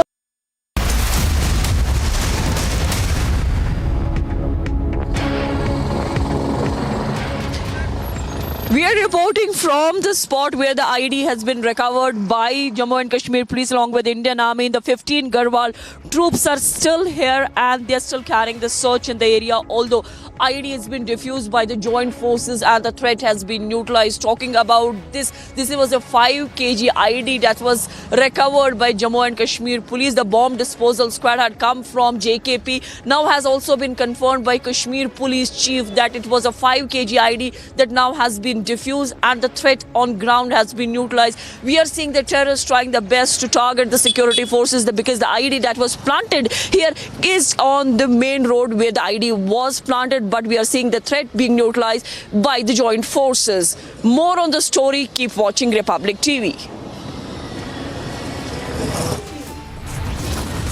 Stepping into a short commercial break. On the other side, the big stories we are tracking, it is heavy security that has been deployed in the city of Mathura where tensions are simmering.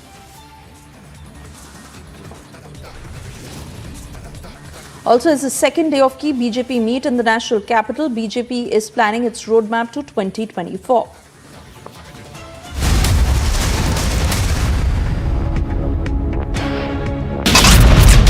Congress party claims that the Prime Minister and the Home Minister of the country walking after casting vote, they are comparing it to a roadshow. The Samajwadi Party has complained and they have said that a lot of voters are not being allowed to cast their ballots, not just on the Election Commission, also on the ruling BJP in the state. Dramatic fight inside the Senegal Parliament and there are chaotic scenes there you can see in the Parliament. A massive scuffle which has erupted between the lawmakers.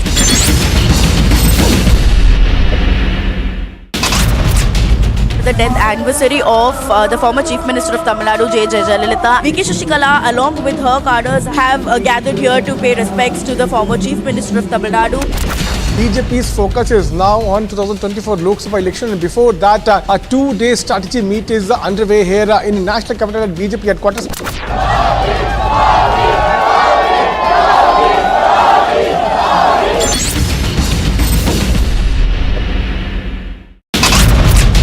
That in itself, this connect underscore the popularity of Narendra Modi with his people. Amit Shah's huge supporters and cadres can clearly be seen. Chants of Bharat Mata Ki Jai and Jai Shri Ram could clearly be heard. We are in Jammu, the Resident Commissioner office, where the Kashmiri Pundits are staging protests against the threats that have been issued by the terror group, the Resistance Front.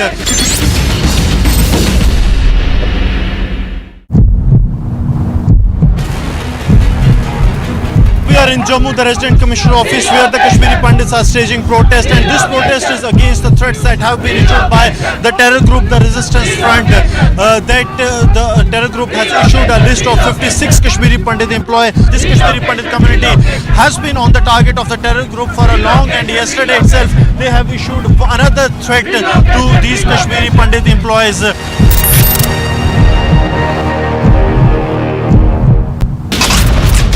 Congress party claims that the Prime Minister and the Home Minister of the country walking after casting vote, they are comparing it to a roadshow. The Samajwadi Party has complained and they have said that a lot of voters are not being allowed to cast their ballots, not just on the Election Commission, also on the ruling BJP in the state. Dramatic fight inside the Senegal Parliament and there are chaotic scenes there you can see in the Parliament. A massive scuffle which has erupted between the lawmakers.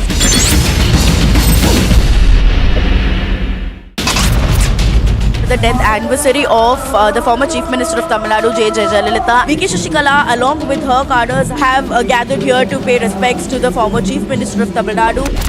BJP's focus is now on 2024 Lok Sabha election, and before that, a 2-day strategy meet is underway here in national capital at BJP headquarters.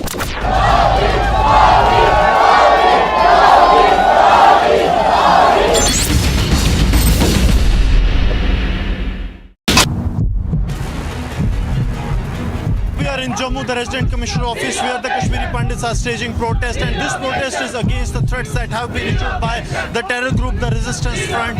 The terror group has issued a list of 56 Kashmiri Pandit employees. This Kashmiri Pandit community has been on the target of the terror group for a long, and yesterday itself they have issued another threat to these Kashmiri Pandit employees.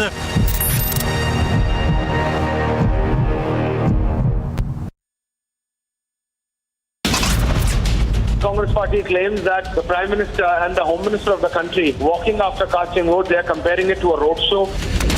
The Samajwadi Party has complained and they have said that a lot of voters are not being allowed to cast their ballots, not just on the Election Commission, also on the ruling BJP in the state. Dramatic fight inside the Senegal Parliament, and there are chaotic scenes there you can see in the Parliament. A massive scuffle which has erupted between the lawmakers.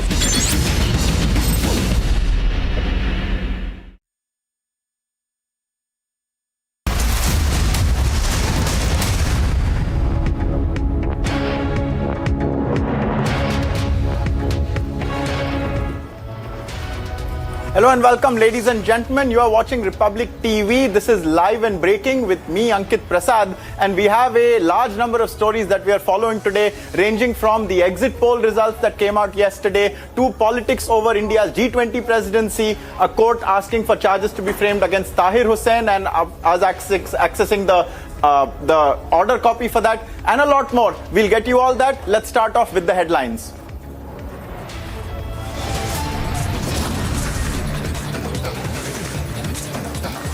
Politics begins over G20 theme. CPIM General Secretary Sitaram Yechury questions India's theme.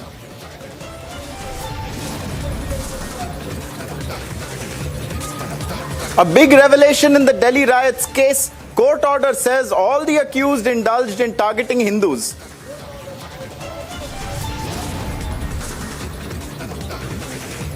Tension simmers in Uttar Pradesh's Mathura. Heavy security deployment in the city.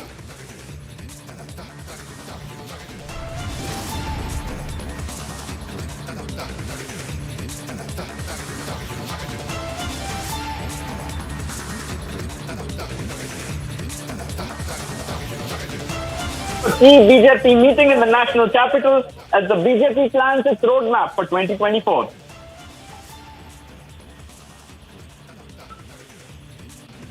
And the Kashmiri pundits continue their protest over Lashkar-e-Toiba's hit list. A demand grows for their relocation out of the valley.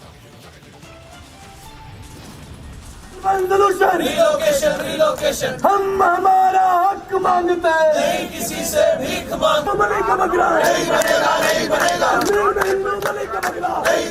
नहीं बनेगा। संघर्ष हमारा नारा है। मोदी जी आप फैसला लो। हमको जीने दो। हमको जीने दो। So viewers, you just heard there the protests that are ongoing over the relocation demand of the Kashmiri pundits. But we have a big story that we've tracked today. After a court in Delhi on Saturday directed the framing of charges against former AAP Councillor Tahir Hussain, Republic TV has now accessed the order copy. And what the order copy says is there was a definite conspiracy to target Hindus. It says in as many words in the order copy that all of the accused in the case are responsible for the targeting of the Hindu community. Not only that, they also disturbed the harmony that prevailed at that time between the Hindu and Muslim communities. At the eye of the storm is Aam Aadmi Party former councillor Tahir Hussain. Let's listen in now to what was said following this explosive revelation being confirmed in court. There is no Hindu, no Muslim. They are criminals. Why do you say that he is a Muslim and he is a Hindu? For last 8 years it is happening in this country. That Hindus have done this, Muslims have done this. They are criminals. Law should take its own course. They should be punished, whoever one is. But unfortunately this government, Bharatiya Janata Party government, they are responsible for everything, whatever had happened here in Delhi.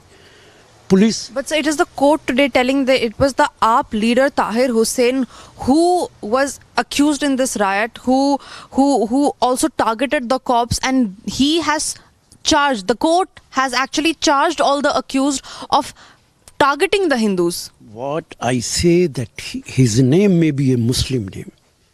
But if he has done anything, he is a criminal. And he should be punished.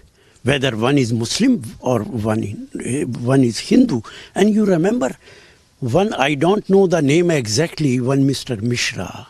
He was involved in this communal, right? And one judge of the High Court has asked that FIR should be lodged against him. No FIR was lodged. Earlier he was MLA from Aam Party. He has joined BJP. High Court judge was transferred. Delhi High Court judge. And that person, he was given security, Y category or Z category security was given to him. It is the attitude and it is the character of Bharatiya Janata Party government. साबित हो गया है फिर से एक बार कि दिल्ली के दंगे ये सहयोग नहीं, ये वोट बैंक का सबसे घिनौना उद्योग था। ये स्पॉन्टेनियस नहीं, स्पॉन्सर्ड था, ऑर्गेनिक नहीं, ऑर्गेनाइज था और इसके पीछे मास्टरमाइंड ताहिर हुसैन था और क्लियर कट ऑब्जेक्टिव था कि हिंदुओं को टारगेट किया जाए। जिस प्रकार से अंकित शर्मा की भी हत्या की गई, परंतु ताहिर हुसैन के बचाव में एक पूरी इकोसिस्टम खड़ी हो गई और उसमें आम आदमी पार्टी के लोगों ने, खासकर अमानतुल्लाह खान जैसे लोगों ने केजरीवाल जी के इशारे पर यह कहा कि ताहिर हुसैन को प्रताड़ित किया जा रहा है क्योंकि वो मुसलमान है। आज आम आदमी पार्टी को सार्वजनिक रूप से माफी मांगनी चाहिए कि वो दंगाइयों के साथ खड़े रहे और एक पूरी लॉबी इस्लामोफोबिया के नाम पर भी जिस प्रकार से उन्होंने इस दंगों को प्रस्तुत किया, खास करके अंतर्राष्ट्रीय पटल पर, आज उस इकोसिस्टम, इस लॉबी को भी माफी मांगनी चाहिए क्योंकि जिस प्रकार से उन्होंने झूठ और दुष्प्रचार किया, आज वो पूरा का पूरा ध्वस्त हो चुका है। So, viewers, you just heard there two responses coming in to this development in court and to what the court order says about a conspiracy to target Hindus. On one hand, you have the Congress party, Rashid Alvi, speaking to us, and Rashid Alvi is of the view, despite the court saying that there was a plot to destroy the communal harmony there, that they should not make it about communal politics. No one is making it about communal politics. It's a court's observation. On the other hand, the BJP is hearkening back to February 2020. You'll all remember it. Donald Trump, the then president of the United States, was in India for the Namaste Trump event. Meanwhile, communal tension had been triggered all over Delhi. There were enormous riots. At that time, Republic TV had investigated on the ground. Piyush had done an investigation for us. We'll try to get him live with us as well. But in that investigation, what had come to light was Tahir Hussain, in a building that he occupied, appeared to have collected a lot of paraphernalia that could be used in riots. There were stones, there were bottles filled with different kinds of liquids. And at that time, it had appeared to be a riot factory. And now, over 2 years later, a court on Saturday ordered the framing of charges against Tahir Hussain, and also in the order copy it clearly says that Hindus were targeted and the communal harmony that existed at that time was disturbed. And so this is a big breaking development. There are political parties who are taking a stance on it. There are some who are so far deciding to play it down. We'll get you more on this. For the moment, take a look at this report.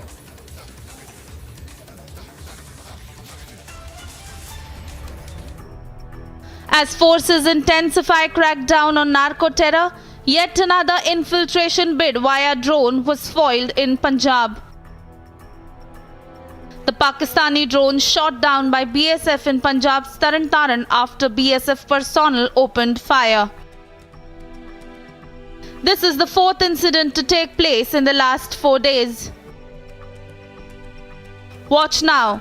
The Pakistan drone has been dismantled completely by the Jawans.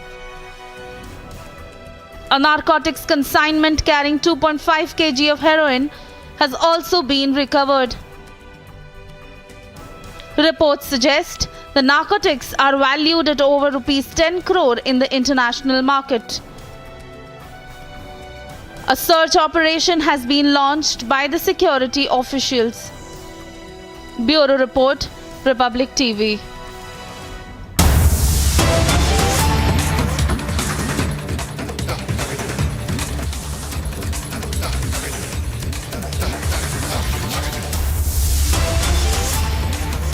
Viewers, it's the 208th day of the Kashmiri pundits protesting in Jammu, seeking relocation out of the valley. This is after we've seen and covered how there have been, over the last few months, a string of targeted killings where Kashmiri pundits, laborers from outside the state and others who have no place in the conflict were targeted by terrorists, many being killed. The latest flashpoint is the fact that a hit list of 56 names has been issued by the Lashkar-e-Toiba, and that has triggered an increase in alarm and tension among the Kashmiri pundits. Let's take a look at this report filed by my colleague Gursimran. Now we are in Jammu, where the Kashmiri Pandit community is staging protests, and this is the day 209th of their protest. For the past 209 days they have been staging protests, and what they say that apne desh mein dandit hain, hum Kashmiri Pandit hain. This is the message they want to convey to the government, that we are only being punished in the Kashmir Valley because we are the patriotic and the nationalist voices, and don't rehabilitate us in Kashmir on the cost of our blood, widowing our wives and offering our childs. They have been continuously demanding that they be transferred out of the Kashmir Valley. It seems that it's been 209 days. The administration is not paying heed, and regular threats being issued to the Kashmiri Pandit community. It's very unfortunate on the part of LG administration and on the part of Government of India that for the past 209 days these Kashmiri Pandit employees, along with these reserve category Dogra employees, comprising of almost 10,000 employees, they are out on the roads. They are asking for the safety of their lives. They are asking for relocation to Jammu until the security scenario improves in the valley. But instead of bringing in confidence into these employees, the administration is stopping salaries of these employees, issuing explanation notices, absent notices. On the other hand, these terrorist organizations, they are putting out these lists, threatening these employees that if they join here, if they come to duty, they will kill them. Today a letter has been written to the school authorities by your colleagues that they won't be able to attend school, those who have gone back amid the new threat, the new list of 57 employees that has been released by terror group. See, many of these employees, they were forced to join, and a small chunk of these employees had returned to Srinagar to join, and when this threat letter came, they approached the concerned CEO, Chief Education Officer, that in the light of this threat letter, we cannot join the duties. So the government is forcing these employees to join, and despite knowing that there is serious threat to their lives. So government must think.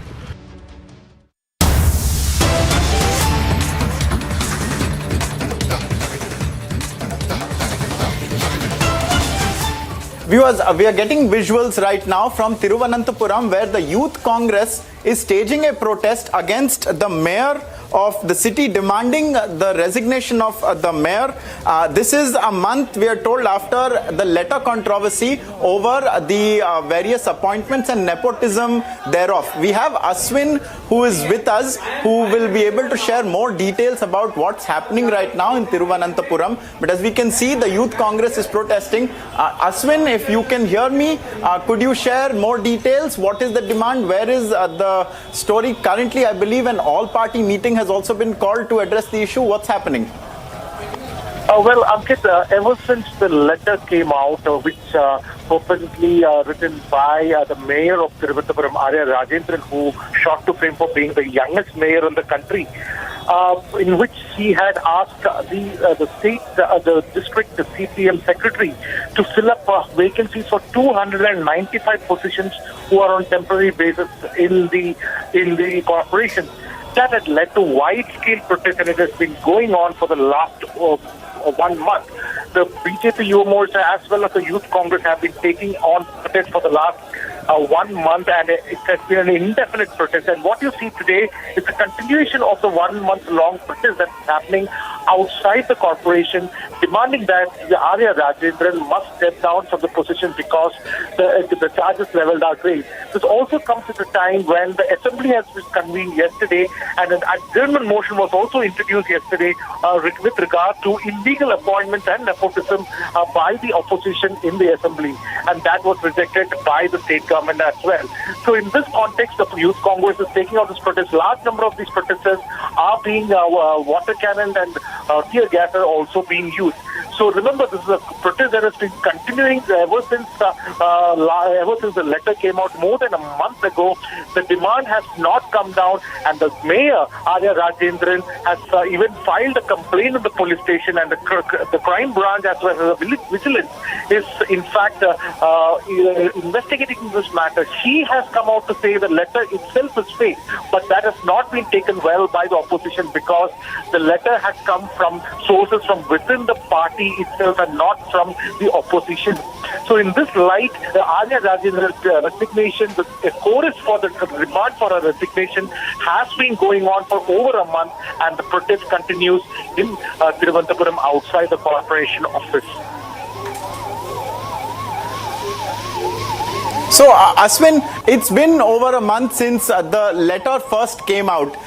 From what you're telling us, it's still a matter of contention whether or not the letter is legitimate or not. On one hand, she says it's not legitimate. On the other hand, it's come from within the party. You're saying the Congress is protesting right now. We've seen the BJP protest in the past. Has this become a matter where the government at a higher level has had to intervene? The Kerala government, I mean, or is this still a matter of the mayor resigning and asking the mayor to step down?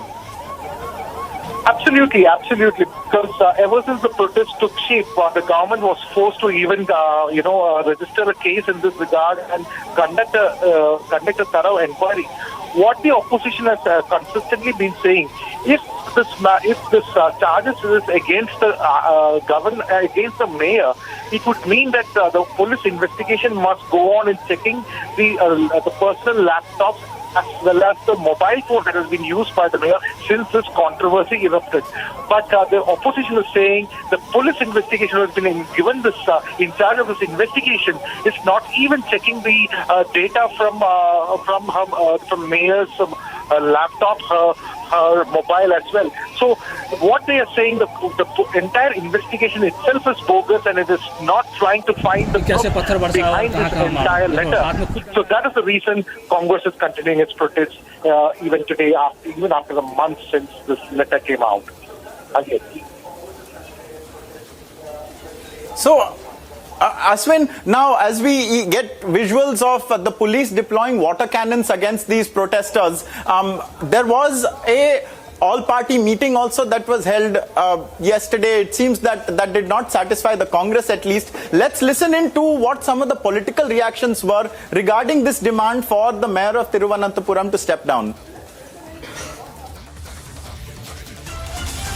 Remain with these visuals, very dramatic visuals coming in from Trivandrum. You can see the police has put up barricading, and behind the barricades there are large high-power water cannons that have been deployed against the protesters. The protesters appear to be ducking for cover against the water cannons, but they are resolute in their demand. Their demand is for the mayor of Trivandrum to step down after the letter controversy which broke over a month back, wherein she had written to a minister, the Minister for Local Self-Government, MB Rajesh of the Kerala government, asking for names of people to appoint to key posts. And since then, this is a controversy that has spiraled. The BJP as well as the Congress have been protesting on and off. And it's a story that we've tracked on Republic as well. Today it is the Youth Congress which is staging its protest in Thiruvananthapuram, seeking a resolution, seeking the resignation of this mayor and a police inquiry to be conducted into the letter controversy.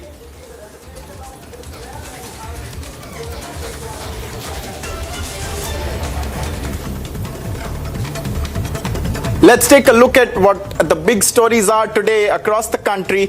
CPIM General Secretary Sitaram Yechuri has questioned the credibility of the One Earth, One Family theme of India's G20 presidency, claiming alarming levels of communal polarization destroy the foundations of the declaration announced by the Prime Minister.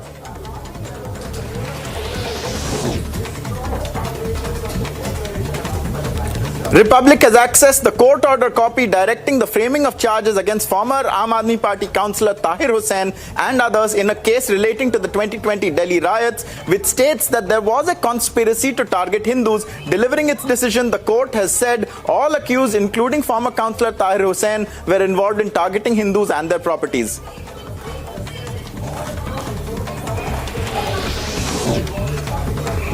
Security has been beefed up in Mathura in Uttar Pradesh following the Akhil Bharat Hindu Mahasabha's call for reciting the Hanuman Chalisa inside the Shahi Masjid Idgah, with the district police chief asserting that no new tradition or ritual would be allowed.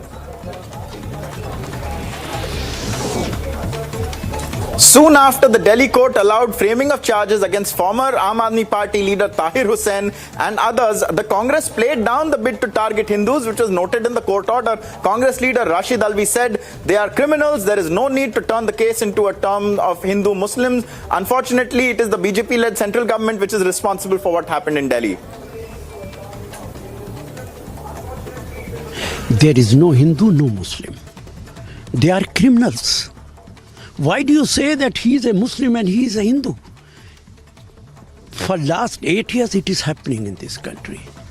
That Hindus have done this, Muslims have done this. They are criminals. Law should take its own course. They should be punished, whoever one is. But unfortunately this government, Bharatiya Janata Party government, they are responsible for everything, whatever had happened here in Delhi.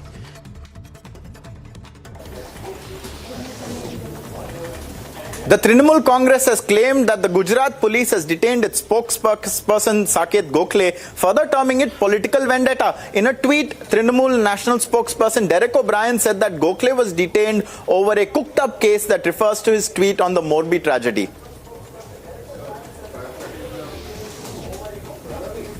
After Lashkar-e-Toiba affiliate, the TRF issued a hit list and released names of Kashmiri pundits who are on their radar. The pundits in the valley wrote a letter to school officials refusing to attend schools as they are gripped in fear, further staging a protest.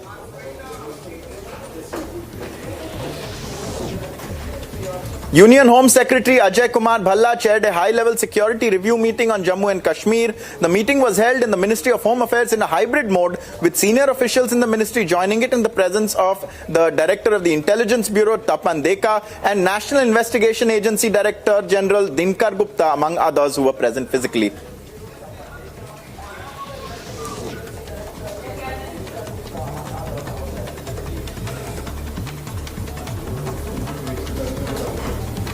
In a shocking video that has come to light from Karnataka's Bengaluru, a horrific murder tape has now emerged. A group of 6, of which 3 are women, attacked and murdered a 26-year-old at KP Aghara in Bengaluru at 12:30 a.m. The video is reported to have been from 4th of December, and 3 special teams have been formed to nab the accused.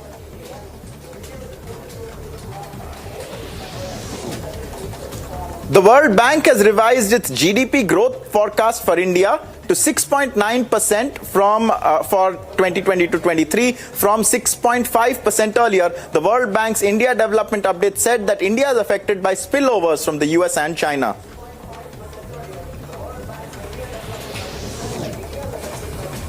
The Delhi High Court has ruled that the mother has the final say in cases of fetal abnormalities during pregnancy, as she must consider also the possibility of a dignified life for the unborn child. The court was hearing a request for a medical abortion from a 26-year-old woman who is 33 weeks pregnant.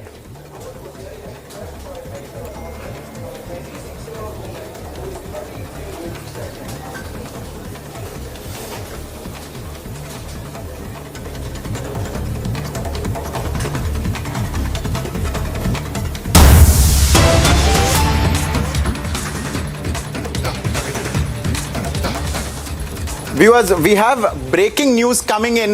Mehbooba Mufti, former J&K Chief Minister and PDP Chief, has now questioned the government over the Kashmiri pundits, of whom a hit list has been issued by Lashkar-e-Toiba affiliate TRF, and Mehbooba Mufti has asked how the details of the Kashmiri pundits are out in the public. This is even as right now we've just seen how the Kashmiri pundits are protesting, seeking relocation for the 208th consecutive day. Mehbooba Mufti has asked that the government should answer how the details of Kashmiri pundits are out in public. No word, however, on the terrorists who are targeting them and who continue to kill them in targeted killings. Mehbooba Mufti has, however, raised the issue and asked the government to clarify how the details of the Kashmiri pundits are out in the public. She was speaking at Kaziganj in South Kashmir, and she has targeted the BJP government at the center. She wants the government to answer how the details of the Kashmiri Pandits were leaked and how they made their way onto a 56-strong list of targets in a hit list released by terror group Lashkar-e-Toiba affiliate TRF. She's silent on the Lashkar. She's questioning the government though. Mehbooba Mufti, even as the 208th day of protests goes on in Jammu, we've also seen how there is a fear among the community there because of this hit list. Schools are not being attended by members of the Kashmiri Pandit community. That is the latest we're picking up. And from what Gursimran spoke to the members of the Kashmiri Pandit community earlier, they remain unchanged in their demand that they be relocated out of the valley. At this time, Mehbooba Mufti playing politics over the hit list. She's not questioned the terrorists about it. She's not speaking about the Lashkar or the TRF, but however, she has raised the matter of how the Kashmiri Pandit names found their way into the public domain. We have Zeenat also joining us. Zeenat, Mehbooba Mufti has asked for details of how the names of the Kashmiri Pandit community found their way to a terror hit list. She's not spoken anything about the Lashkar though. What do you make all of this? What are you hearing from Kazigand? See, Ankit, Miss Mufti is on a tour in South Kashmir and Kazigund where she spoke to the media and she questioned actually the policies of the central government as far as the Kashmiri Pandits are concerned. The Kashmiri Pandits are on road. They are demanding relocation from the Kashmir Valley. She has also questioned government for the list that the names of the Kashmiri Pandits.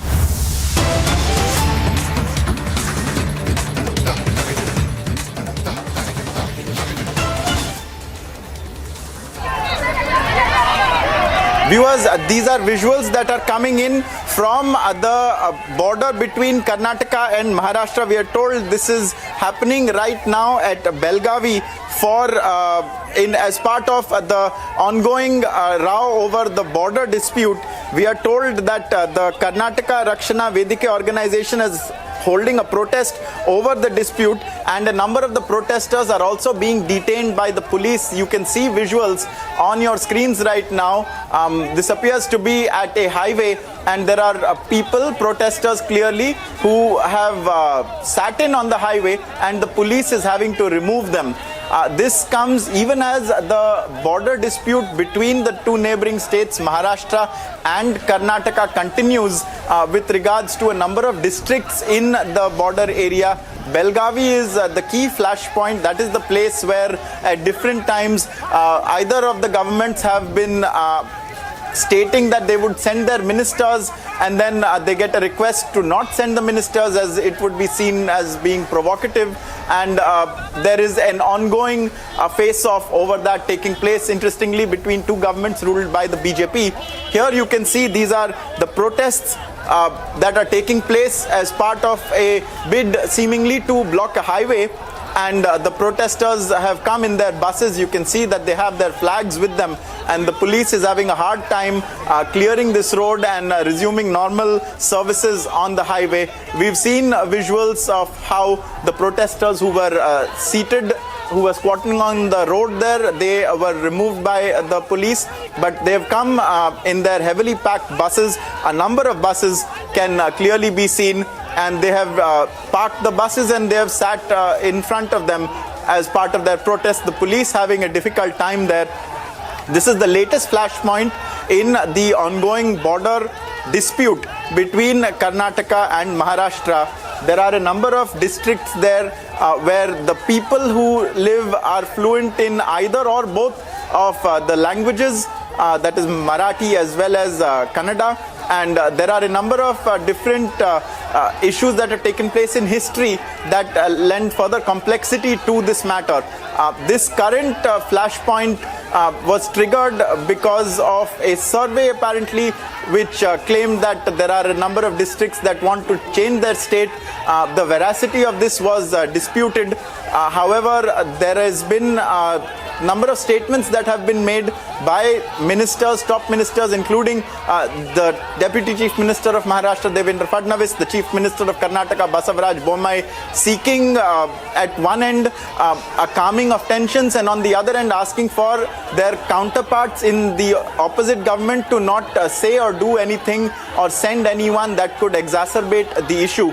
We've also seen in the midst of this, the Karnataka Chief Minister Basavaraj Bommai, he had travelled to New Delhi and he had met the High Command there. We have Alisha joining us now for more details on this. Alisha, a big protest taking place at Belgavi. What more can you tell us, and what are the two governments doing about it?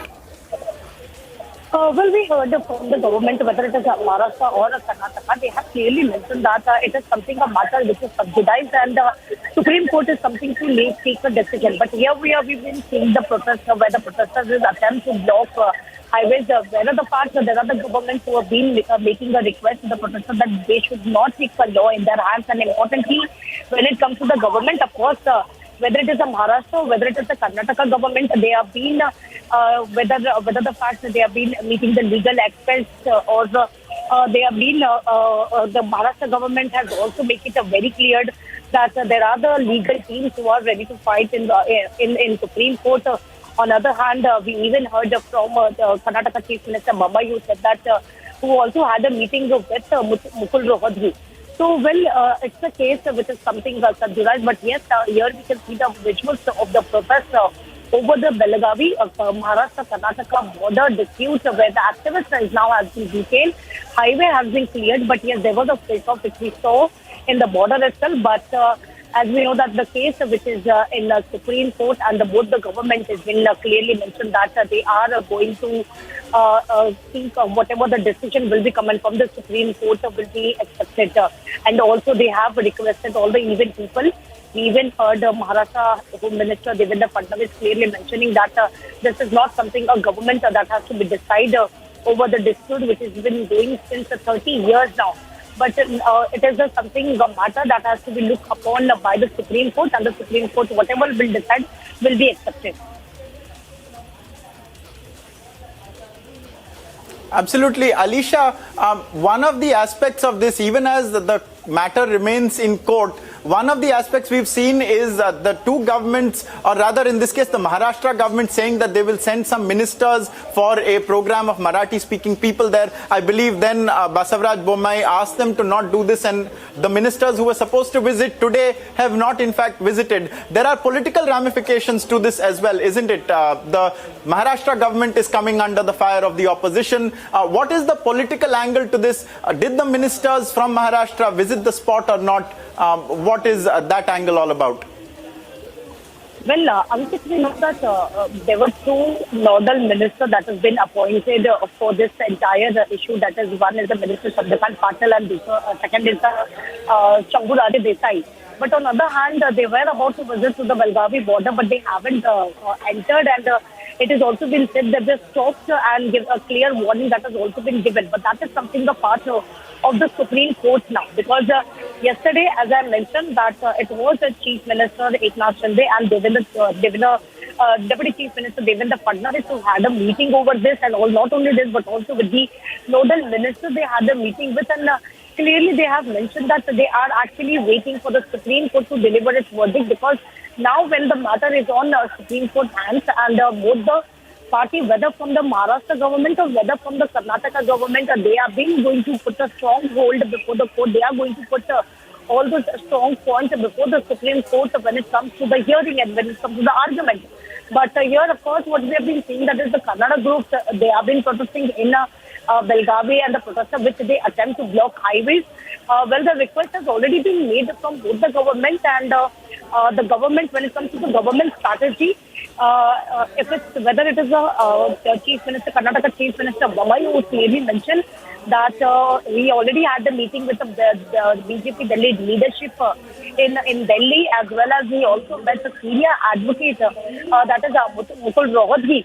Not only this, so a legal battle which is in the Supreme Court, they have been continue fighting for, and of course there is also Maharashtra government who has already made a strategy. There was a series of meetings that happened in the Mantralaya during the cabinet meeting where they have decided to keep two nodal cabinet minister, that is Chandrakant Patil and Shambhuraje Desai, who were supposed to go to the border and to check the situation and also to speak to the people there and around. But that doesn't happen, and what has been claimed that they were not allowed. Right. Alicia, I'm sorry I'm having to interrupt you here, but we're trying to get more voices on this story. Please stay on with us as Uday Garudchar from the BJP is with us on the phone line. Uday, really wanting to understand how the BJP is planning to solve this problem, because in both states it is your party that is in power, but here it is not just about the people and the conflict that is escalating, but also about the two governments that are also fighting neck to neck for it.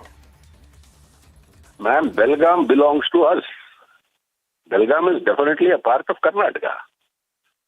So where is the question of anybody fighting for that particular area? Isn't it?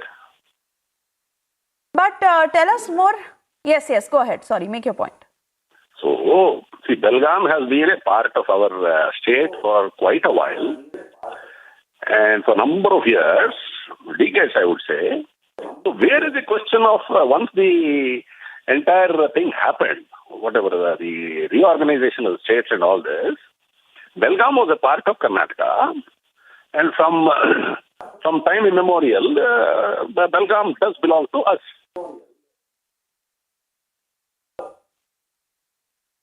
So where do you think is really the point on why the fight is escalating? Belgaum is very much in Karnataka and it belongs to Karnataka.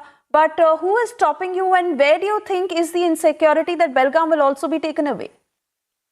No, there is absolutely no insecurity. Our entire set of people, including our Honorable Chief Minister and Honorable Home Minister, they have understood the entire thing. Belgaum definitely belongs to us. It is in my state. It is a part of our state from time immemorial. So the question of somebody coming and claiming that that part belongs to us, I don't think it is appropriate.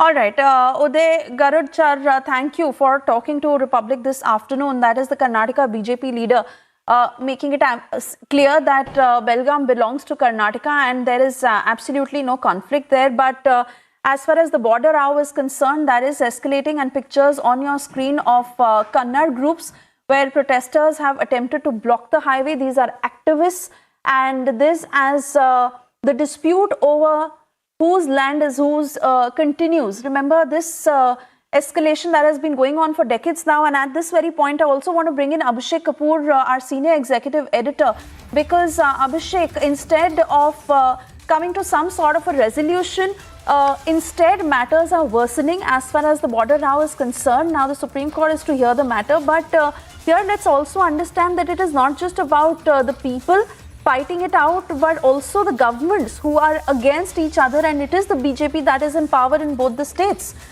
Is the centre now to really intervene to solve matters between the states? How do you look at the situation? Well, given the fact that both governments are of the BJP, obviously the centre might have some role to play, a nudge role. But we have seen similar situation, for example, in the case of Assam and Meghalaya. And despite the fact that meetings happened right up to the Home Ministry in New Delhi, we have seen clashes happening twice in the last 4 months. So I think what is important is that leaders of both the states, and particularly those on the ground at the district level, take lessons from whatever has happened in Maharashtra, in Meghalaya, between Meghalaya and Assam. This is not the first time we are having interstate problems when it comes to border disputes. We have had long-standing issue on the Kaveri water distribution between Karnataka and Tamil Nadu, for example. There are land border disputes between, for example, Gujarat and Rajasthan, among others. So these are old nagging troubles. Even in this case, Belgaum or Belagavi goes back to 1950s when the reorganization of states had happened. I think if wisdom prevails, it can be amicably settled. But what is important is that tempers should not be allowed to go out of hand, as can be seen these protests and, for example, the December 19th session, huge conclave that has been planned by the Maharashtra Ekikaran Samiti, the body which is spearheading the campaign to get Belagavi, according to Kannada and Belgaum as per Marathi out of Karnataka and amalgamated into Maharashtra. If that cession really happens in a big manner and it is backed by those elements in Maharashtra which are inimical to peace, then obviously things potentially can go out of hand. So in that sense, what is important is that both the state governments, it helps that belong to the BJP, should come together. A better sense should prevail, and the leaders, instead of fanning trouble, should be talking to each other. So for example, in this case, this cancellation of visit of Chandrakant Dada Patil and Shambhuraj Desai, I believe, the two ministers who were made coordinators for the issue by the Maharashtra government, helps in the sense that had the ministers travelled, it might have led to a situation where tempers really go out of hand. Of course, the Maharashtra Vikas Aghadi also is going to add to pressure of the Shinde-Fadnavis government. To that extent, I think it's going to be about how the leaders at the top really fend off these pressures and political pulls and find a solution way out. Of course, the matter is in the Supreme Court, so there is a limited out-of-court possibility as of now. But then, till the time the matter is there in the topmost court of the country, the leaders perhaps can engage in a manner that on the ground situation remains peaceful and the law and order remains in control. Absolutely, Abhishek, but here the very problem and the point of contemplation also is the fact that when it comes to being very assertive on their point of view and how they look at the situation, it is both the state governments indulging in a very stern decision making. And here we also understand that the Karnataka Chief Minister has said that don't send the ministers to Belagavi. So be it the coordinating ministers or be it the Chief Minister himself, who has sought a meeting with the top leadership in New Delhi, be it about those strong statements coming in from Fadnavis, here it is about pride of the land, of keeping their land to themselves, and matters that are worsening. We'll also try and get a reporter to find out the details of police deployment, but clearly the police is also on high alert.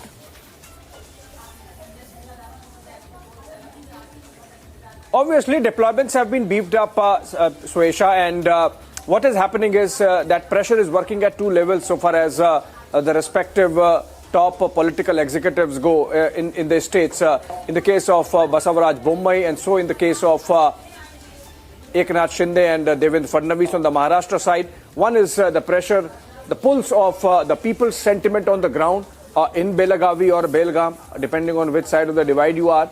And then there is the political pressure. In the case of Maharashtra by the MVA, in the case of Karnataka by the opposition, including the Congress party. So remember, when they were in power, they were absolutely silent. We don't know from where this Maharashtra Ekekaran Samiti really pops up in the middle of all this. I think a wise thing would be to let the topmost court of the country decide, because remember, as in the case of other interstate disputes, it's all those mechanisms that are put in place between the two fighting states, with the center as an arbiter and possibly sometimes some judicial intervention. And these are long-term issues. If it has not been solved since 1950s, why the hurry to really solve it by December 19? That's the issue. Atul Bhatkalkar of the government there in Maharashtra joins us. Mr. Bhatkalkar, the question is, it's a good decision taken to not send the coordinating ministers as of now to Belgaum or Belagavi, whichever side you are on. What is important is why, let people's sentiment increase and fester and create a situation where they really potentially can go out of hand.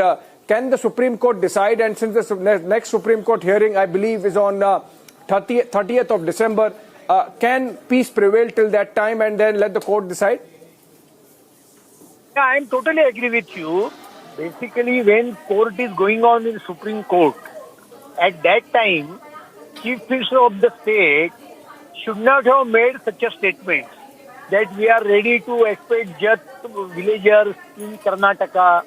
And so today's incident is totally unnecessary incident. So we condemn that incident from our side, and arsoning the vehicle, there is also state government vehicle. And so I'm demanding to our state government that they should withdraw all buses from the Karnataka with immediate effect, and let good sense will prevail, that instead of making any provocative statement, and especially when government of Maharashtra has taken very right step by not sending their ministers to the Belgaum. Despite that, if anybody is doing like this, then law should take its own course and stringent action should be taken against all who are involved in this bus pelting incidents and arsoning incidents. Mr. Bhatkalkar, I have one more question before I let you go. Yeah. For the benefit of viewers across the country and particularly those in the north, this is an issue about what area, how much area, how many villages, so that people understand what is the scale of the problem. Yeah. So, see, basically there is one big city, Belgaum, which is Marathi-dominated city. Then Nipani. So there are so many places which are sentimentally more important to the Maharashtra, and that's why we are demanding for these places to be included in Maharashtra for last more than 40 years. And there is in Maharashtra, there is all party unanimous decision and opinion, including BJP. So this is a long pending issue, and as I said earlier, when matter is going on in the Supreme Court, at that time, nobody should take law in his own hand. Right. Thank you so much, Mr. Atul Bhatkalkar. They are sounding very reasonable on the issue of dispute between Maharashtra and Karnataka over Belagavi or Belgaum. Moving on, let's stay with the story. We are getting pictures of those protests happening on the ground, but also listen in to one of the coordinating ministers, Shambhuraj Desai, whose visit, of course, was cancelled. 6 दिसंबर को कर्नाटक के बेलगांव में हम लोग जाने वाले थे। ये मेरा और हमारे सीनियर मिनिस्टर श्री चंद्रकांत दादाजी का पहले से तय किया हुआ ये दौरा था। ऑफिशियली हमारे गवर्नमेंट की तरफ से हमने कर्नाटक गवर्नमेंट को ये इंटीमेशन दी थी, ये इन्फॉर्मेशन दी थी कि हमारे 2 मंत्री बेलगांव में आ रहे हैं। हम लोग पहले 3 तारीख को जाने वाले थे, लेकिन जो मराठी भाषिक लोग बेलगांव में हैं उन्होंने हमसे कहा कि 6 दिसंबर के परम पूज्य महामानव डॉक्टर बाबा साहेब आम्बेडकर जी का महापरिनिर्वाण दिन है, उन्हें अभिवादन करने का कार्यक्रम हमारे मराठी भाषिकों ने बेलगांव में अरेंज किया हुआ था और उसमें आप शामिल हो जाइए, ऐसा उन्होंने हमसे कहा। इसलिए हमने 3 तारीख के बजाय आज 6 तारीख को जाने का निश्चित किया था। कल तक हमारा ये दौरा निश्चित था, लेकिन ये हमारे पूरी दौरे को कर्नाटक सरकार ने एक अलग टर्न दिया। उन्होंने ऐसा कहा कि वहाँ लॉ एंड ऑर्डर सिचुएशन खड़ी हो सकती है और उन्होंने हम न आए वहाँ, ऐसा ऑफिशियल कम्युनिकेशन भी स्टेट गवर्नमेंट को उनके चीफ सेक्रेटरी के तरफ से भेजा था। इसका हमारे ऊपर कोई परिणाम नहीं हुआ। हम लोग कल तक हमने निश्चित किया था कि हम लोग कैसे भी करके वहाँ जाएंगे। Commercial break. On the other side, heavy security that has been deployed in Mathura as tensions simmer. Also, Central Asian countries conclave has begun the 3rd such anti-terror global security conference that is being held in India.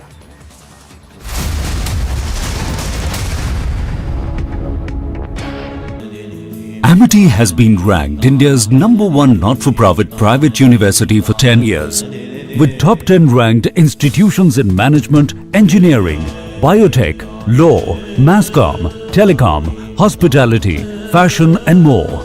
Yet another top ranking for Amity University.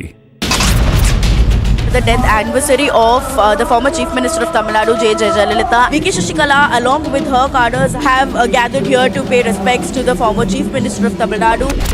BJP's focus is now on 2024 Lok Sabha election, and before that, a two-day strategy meet is underway here in the national capital at BJP headquarters.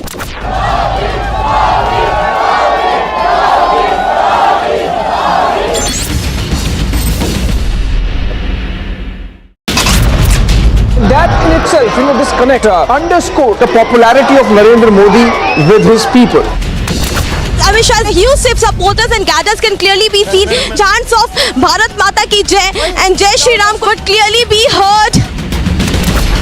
We are in Jammu, the Resident Commissioner Office, where the Kashmiri Pandits are staging protests against the threats that have been issued by the terror group, the Resistance Front.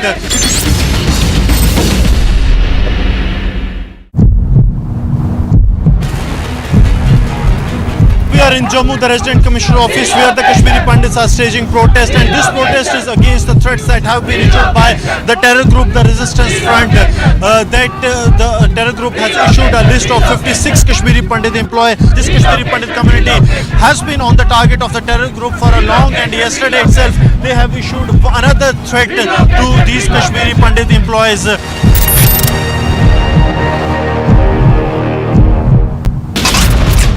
Congress party claims that the Prime Minister and the Home Minister of the country walking after casting vote, they are comparing it to a roadshow. The Samajwadi Party has complained, and they have said that a lot of voters are not being allowed to cast their ballots, not just on the Election Commission, also on the ruling BJP in the state. Dramatic fight inside the Senegal Parliament, and there are chaotic scenes there you can see in the Parliament. A massive scuffle which has erupted between the lawmakers.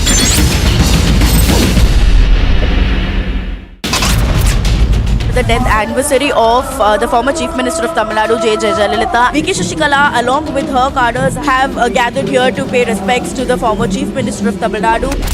BJP's focus is now on 2024 Lok Sabha election, and before that, a two-day strategy meet is underway here in the national capital at BJP headquarters.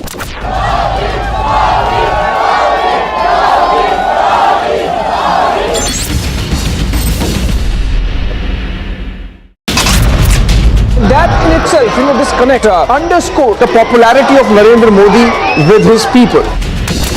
Amit Shah's huge supporters and cadres can clearly be seen. Chants of Bharat Mata Ki Jai and Jai Shri Ram could. तस्वीरों के जरिए हम आपको दिखाते हैं पहले ही वो रास्ता है जो शाही ईदगाह की तरफ जाता है, और ये जानकारी मिली है कि अभी एक व्यक्ति को हिरासत में लिया गया है जिसने यहाँ पर कावड़ चढ़ाने की कोशिश की थी। उसको यहाँ से तुरंत ही हिरासत में लिया गया क्योंकि माहौल बिगाड़ने का लगातार जो प्रयास अगर होगा तो उसमें सख्ती से कार्रवाई होगी। इसके अलावा तस्वीरों के जरिए और आपको दिखाते हैं अपने वीडियो जर्नलिस्ट से मैं कहूंगी थोड़ा सा इधर आइए। ये देखिए यहाँ पर 1500 के करीब जो है लोकल पुलिसकर्मी तैनात है। चप्पे चप्पे पर तैनाती यहाँ पर देखने को मिल रही है। आसपास की जो दुकानें हैं, ज्यादा से ज्यादा दुकानें जो है वो बंद है, लेकिन ये जो रास्ता है ये शाही ईदगाह की तरफ जाता है। और यहीं पर जो अखिल भारत हिंदू महासभा संगठन के लोग हैं उन्होंने सीधे तौर पर कहा कि आज हनुमान चालीसा का पाठ करेंगे। इसके अलावा जो कृष्ण का पूजा पाठ है वो भी यहाँ पर किया जाएगा। तो सीधे तौर पर माहौल ना बिगड़े इसी के लिए सख्ती की जा रही है। दूसरी तरफ जो दूसरे समाज के लोग हैं उनका ये कहना है कि शहर की जो फिजा है उसको बिगाड़ने का प्रयास हो रहा है, तो इस पे जरा सी भी चूक ना हो, इसीलिए जितने भी यहाँ पर लोकल वाहन है उनकी एंट्री नहीं हो रही है। 2 पहिया वाहन की एंट्री है। जो भी लोग आ रहे हैं उन पर नजर रखी जा रही है। बाहर से जो गाड़ियां आ रही हैं उन पर सीधे तौर पर बैन है। Time for a short break. On the other side, big revelation in the Delhi riots where a court order says that all the accused indulged in targeting Hindus.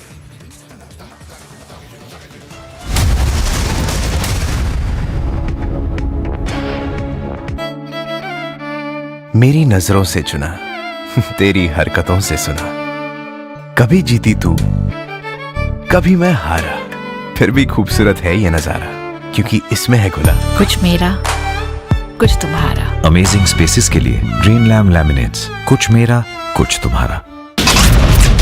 That in itself, this connect underscore the popularity of Narendra Modi with his people.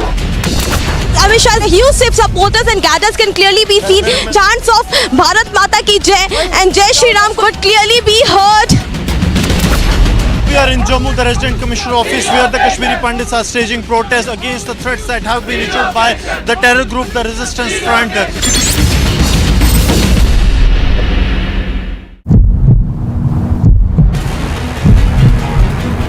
are in Jammu, the Resident Commissioner Office, where the Kashmiri Pandits are staging protest, and this protest is against the threats that have been issued by the terror group, the Resistance Front. The terror group has issued a list of 56 Kashmiri Pandit employees. This Kashmiri Pandit community has been on the target of the terror group for a long, and yesterday itself they have issued another threat to these Kashmiri Pandit employees.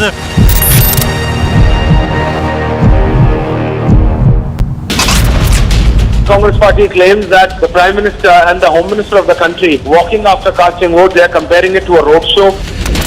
The Samajwadi Party has complained, and they have said that a lot of voters are not being allowed to cast their ballots, not just on the Election Commission, also on the ruling BJP in the state. Dramatic fight inside the Senegal Parliament, and there are chaotic scenes there you can see in the Parliament. A massive scuffle which has erupted between the lawmakers.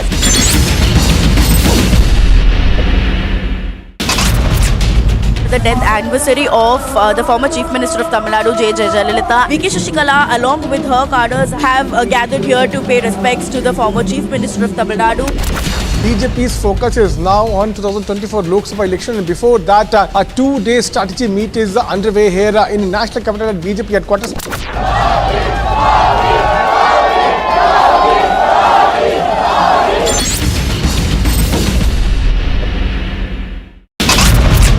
That in itself, this connect underscore the popularity of Narendra Modi with his people.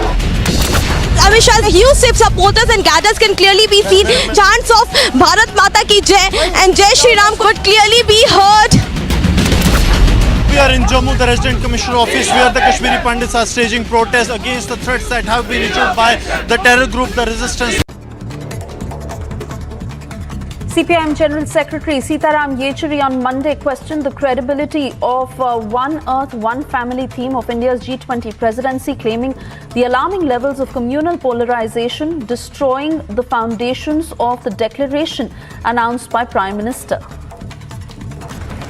Republic accessed the court order copy directing the framing of charges against former Aam Aadmi Party Councillor Tahir Hussain and others in a case related to the 2020 Delhi riots, which stated that there was a conspiracy to target Hindus. Delivering its decision, the court said that all the accused, including former Councillor Tahir Hussain, were involved in targeting Hindus and their properties.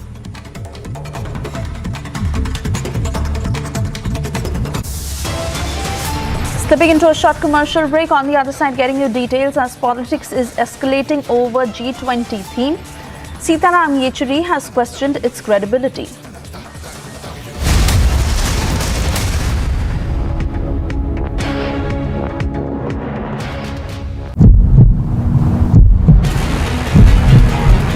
We are in Jammu, the Resident Commissioner Office, where the Kashmiri Pandits are staging protest, and this protest is against the threats that have been issued by the terror group, the Resistance Front. The terror group has issued a list of 56 Kashmiri Pandit employees. This Kashmiri Pandit community has been on the target of the terror group for a long, and yesterday itself they have issued another threat to these Kashmiri Pandit employees.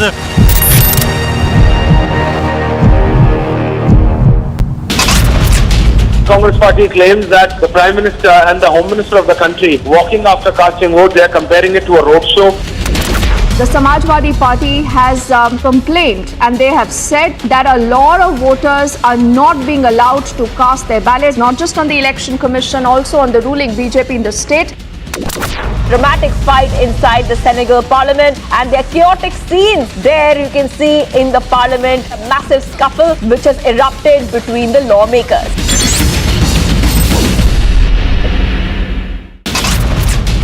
The death anniversary of the former Chief Minister of Tamil Nadu, J. Jayalalitha. VK Shashikala, along with her cadres, have gathered here to pay respects to the former Chief Minister of Tamil Nadu.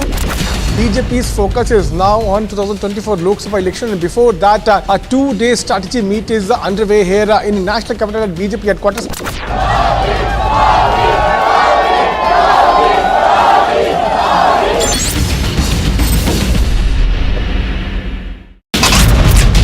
That in itself, this connect underscore the popularity of Narendra Modi with his people. Amit Shah's huge supporters and cadres can clearly be seen. Chants of Bharat Mata Ki Jai and Jai Shri Ram could clearly be heard. We are in Jammu, the Resident Commissioner office, where the Kashmiri Pandits are staging protests against the threats that have been issued by the terror group, the Resistance Front.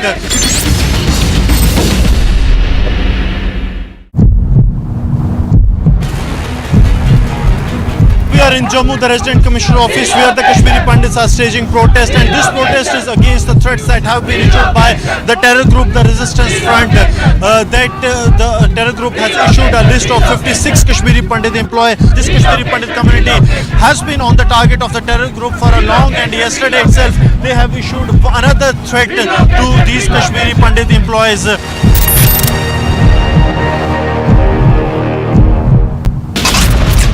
Congress party claims that the Prime Minister and the Home Minister of the country walking after casting vote, they are comparing it to a roadshow. The Samajwadi Party has complained, and they have said that a lot of voters are not being allowed to cast their ballots, not just on the Election Commission, also on the ruling BJP in the state. Dramatic fight inside the Senegal Parliament, and there are chaotic scenes there you can see in the Parliament. Congress party claims that the Prime Minister and the Home Minister of the country walking after casting vote, they are comparing it to a roadshow. The Samajwadi Party has complained, and they have said that a lot of voters are not being allowed to cast their ballots, not just on the Election Commission, also on the ruling BJP in the state. Dramatic fight inside the Senegal Parliament, and there are chaotic scenes there you can see in the Parliament. A massive scuffle which has erupted between the lawmakers.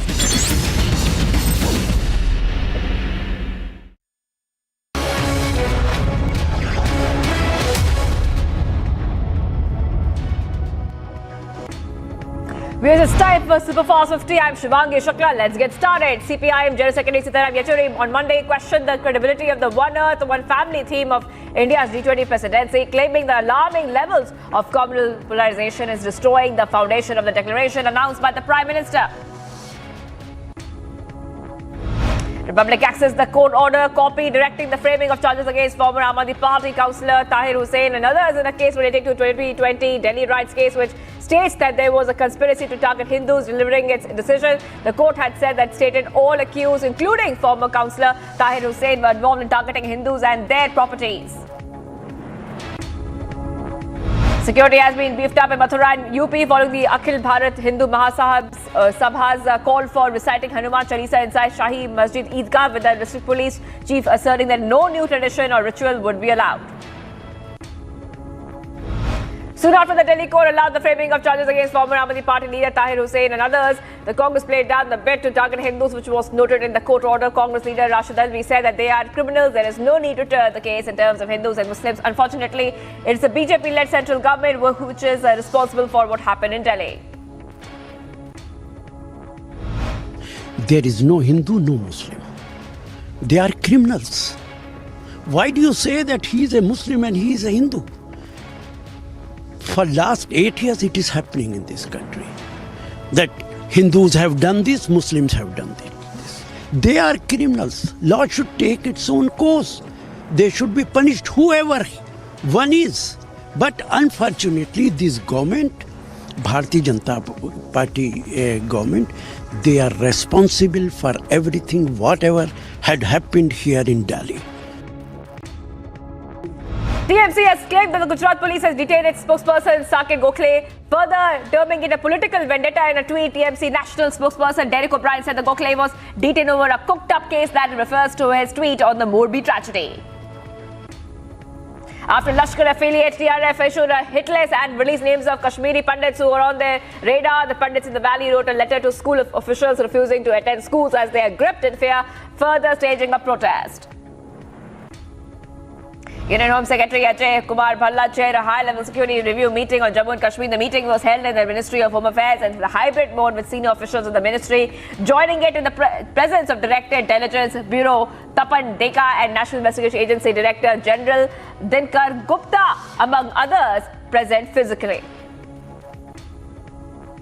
Shocking video that has come to light from Karnataka's Bengaluru. A horrific murder tape has now emerged. Group of 6 in which 3 women attacked and murdered a 26-year-old at Bengaluru now. This happened, the incident took place at 12:30 a.m. This video is reported to have been from 4 December and 3 special teams have been formed to nab the accused.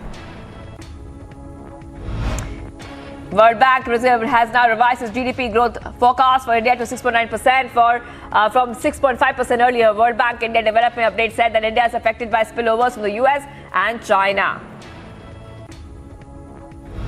Delhi High Court has ruled that the mother has finally seen cases of fetal abnormalities during pregnancy, as she must consider also the possibility of a dignified life for the unborn child. The court was hearing a request for a medical abortion from a 26-year-old woman who is 33 weeks pregnant.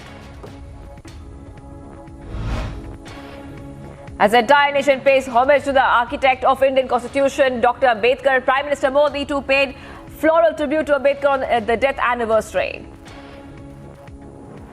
BJP President has now paid a floral tribute to Ambedkar on the occasion of the 66th Divas there at the BJP headquarters in the national capital. Supreme Court will hear the petition challenging constitutional validity of Citizenship Amendment Act. In the last hearing, the central government has filed a reply.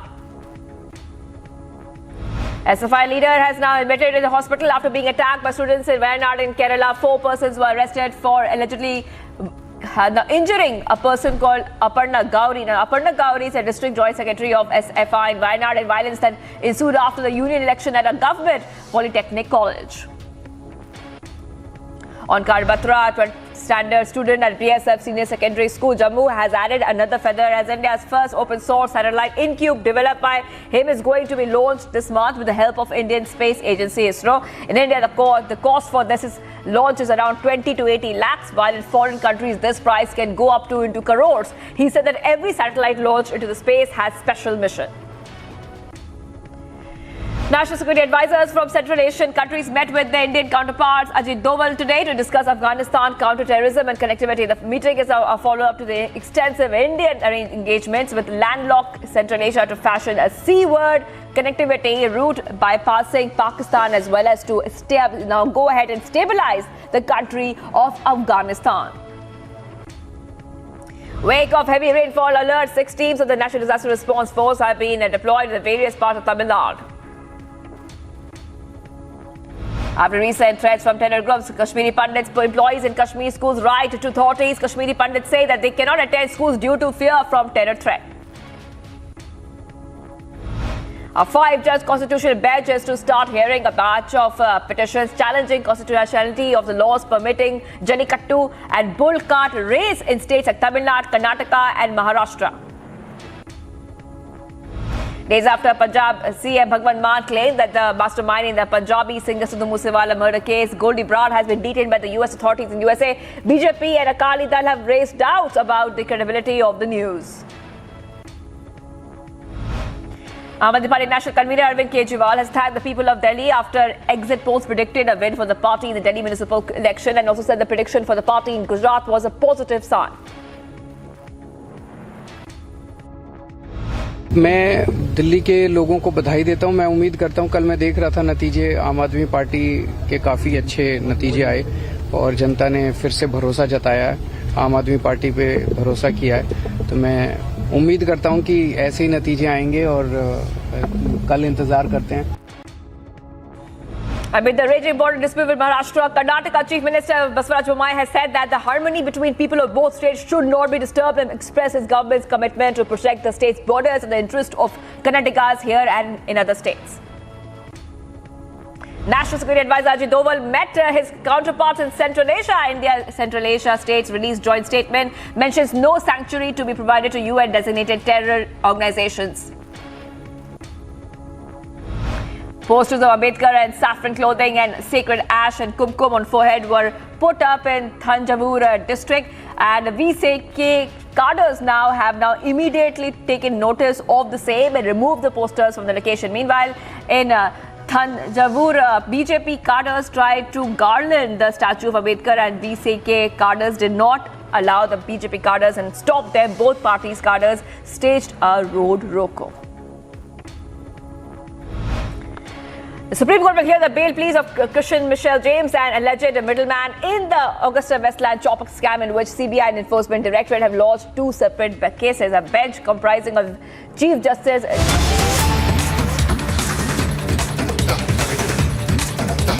Ahmedabad में उसका police, Gujarat का police Ahmedabad में लेके गया, क्यों? उन्होंने एक tweet किया प्राइम मिनिस्टर के खिलाफ में, तो हमारा खिलाफ में तो कितना ट्वीट होता है। हाँ, साइबर क्राइम को जरूर देखना चाहिए, ऐसा कोई नहीं होना चाहिए जिसमें जो देश का खतरा होता है और पर्सनल अटैक होता है। लेकिन मौलवी भी स्टॉप तोड़ गया, ये तो बहुत बड़ा कांड था और इसी के लिए वो एक न्यूज़ कोट किया था। इसी के लिए we are really sorry for this vindictive attitude I condemned.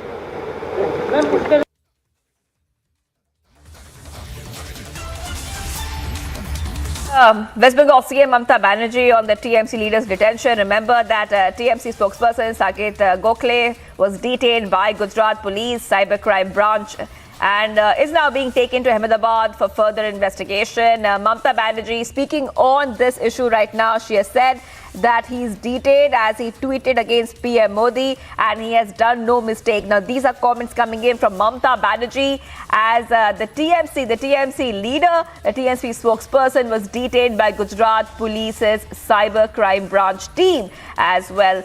So the reaction coming in from the West Bengal Chief Minister there, Mamata Banerjee, on this story. And this is what we're tracking for you right now. Mamata Banerjee going ahead and giving the first reaction on Saket Gokhale's detention by the Gujarat police. Now he's being taken right now to Ahmedabad for further interrogation. Also, we got a reaction from TMC spokesperson as well. And we have got a reaction from Derek O'Brien. Earlier, he has said very clearly that Mr. O'Brien has said he detailed the circumstances under which Gokhale was arrested and alleged that the reason for his tweet was on the Morbi Bridge tragedy. So, a couple of reactions coming from the TMC. Now, what you see on the screens, viewers, is the first reaction coming in from Mamata Banerjee on Saket Gokhale's detention right over there. And the TMC going ahead and saying that this is a cooked up case and that also added by Mamata Banerjee that Gokhale has not done any mistake as well. This is the first reaction coming in from Mamata Banerjee.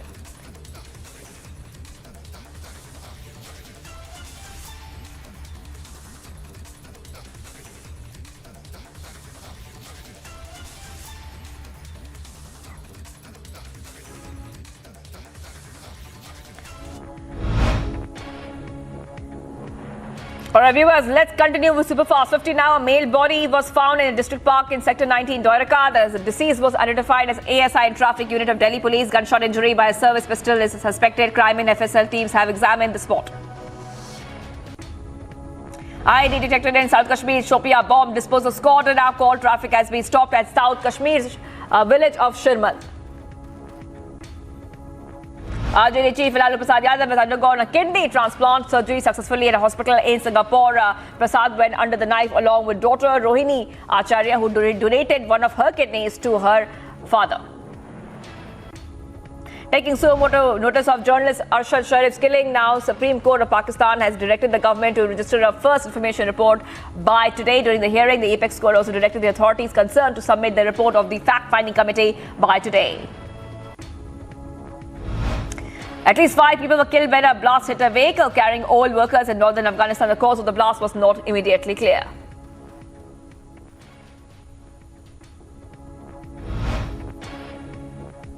A mudslide unleashed by torrential rain buried a bus and 2 others' vehicles in central Colombia, killing at least 34 people and leaving others trapped. Meanwhile, rescue operations are underway. The highway in the town of Pueblo Rico in the district of Risaralda.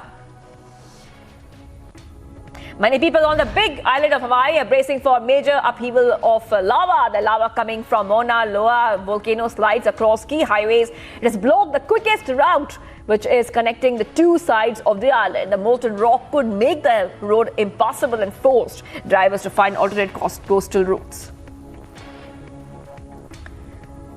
War crimes. Prosecutors exhumed the body of a civilian man in Kherson region of Ukraine. This comes after his family demanded justice for his death. Experts exhumed the body of a local teacher who was killed in June during a massive shelling in his area.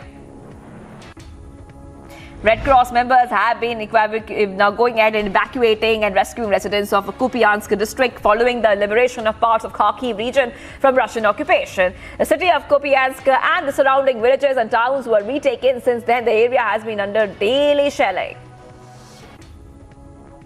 Secretary of Defence Lloyd J. Austin has welcomed Australian Deputy Prime Minister and Minister of Defence Richard Marles to the Pentagon. The talks come just in advance of the three-way discussion between Australia, the US and the Great Britain over defence issues and the Indo-Pacific. Representatives from the United States and European Union held talks outside of Washington, including discussions on their approaches to the semiconductor industry. U.S. Secretary of State Antony Blinken hosted the bilateral trade technology council at the University of Maryland and hailed convergence from both groups as the talks concluded. Violent protests broke out in Greece's second largest city over the police shooting of a teenager after he allegedly filled his vehicle at a gas station and drove off without paying. About 1,500 people took part in a protest march organized by the left-wing and anarchist groups.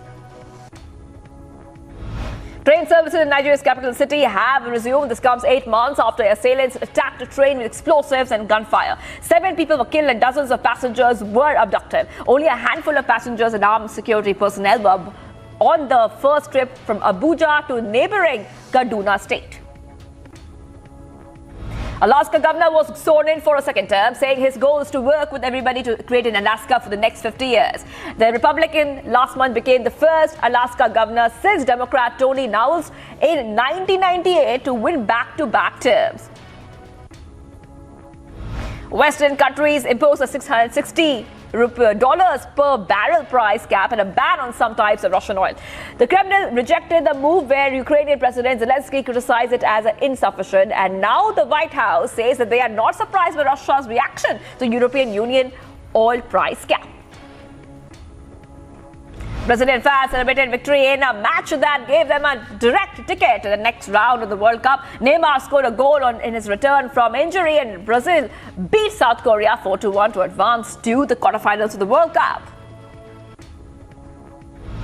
Thousands of South Korean fans of Seoul braved the cold and snow in early hours of this morning to watch their nation's World Cup run end in a 4-1 round of 16 loss to Brazil. Reports suggest that a full house of 33,000 fans attended an outdoor watch party in the city centre despite snow flurries and temperatures that dropped below zero. National animal of Qatar, the Arabian oryx, has now predicted another upset in the FIFA Men's World Cup, choosing a surprise victory for South Korea in the country's match against Brazil. Croatia's goalkeeper Dominik Livakovic saved 3 penalties in his team's 3-1 win over Japan in a shootout to take his team into the FIFA World Cup quarterfinals. Japan has been looking to reach the quarterfinals for the first time but fell short again. Fans around Croatia celebrated the football team's victory against Japan in the World Cup in Qatar. The team's success secured a return to the quarterfinals for the runners-up, the 2018 tournament. Spain has finalized their preparations ahead of facing Morocco at the World Cup with a place in the quarterfinals at stake. Spanish team finished second in Group E to advance to the last 16. Portugal train a day ahead of the last 16 match with Switzerland in the FIFA World Cup after both qualified for the World Cup knockout phase with 2 wins from 3. Group H winners Portugal meet Group G runners-up Switzerland.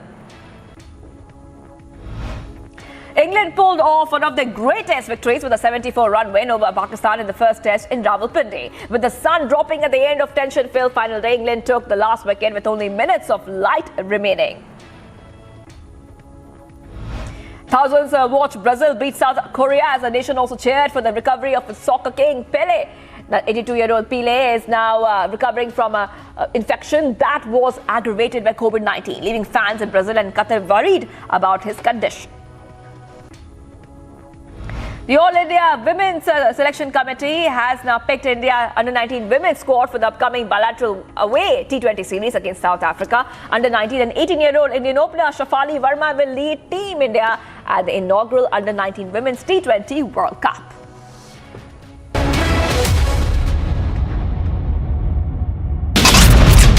Congress party claims that the Prime Minister and the Home Minister of the country walking after casting vote, they are comparing it to a roadshow.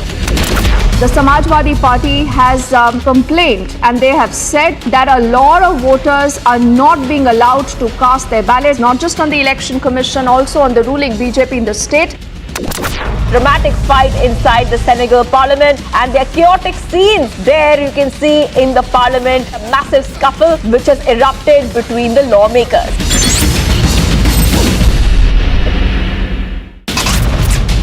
The death anniversary of the former Chief Minister of Tamil Nadu, J. Jayalalitha. VK Shashikala, along with her cadres, have gathered here to pay respects to the former Chief Minister of Tamil Nadu. BJP's focus is now on 2024 Lok Sabha election, and before that, a two-day strategy meet is underway here in National Capital at BJP headquarters.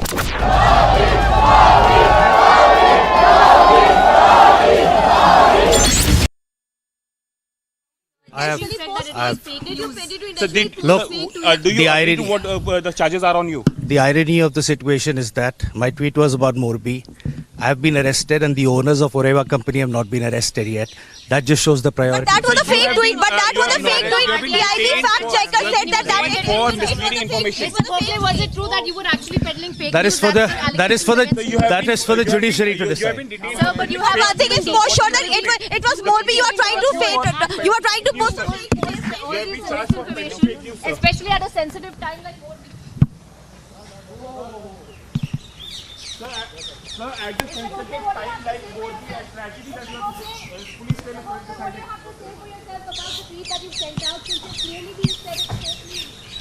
देख लिया record हो गया ना.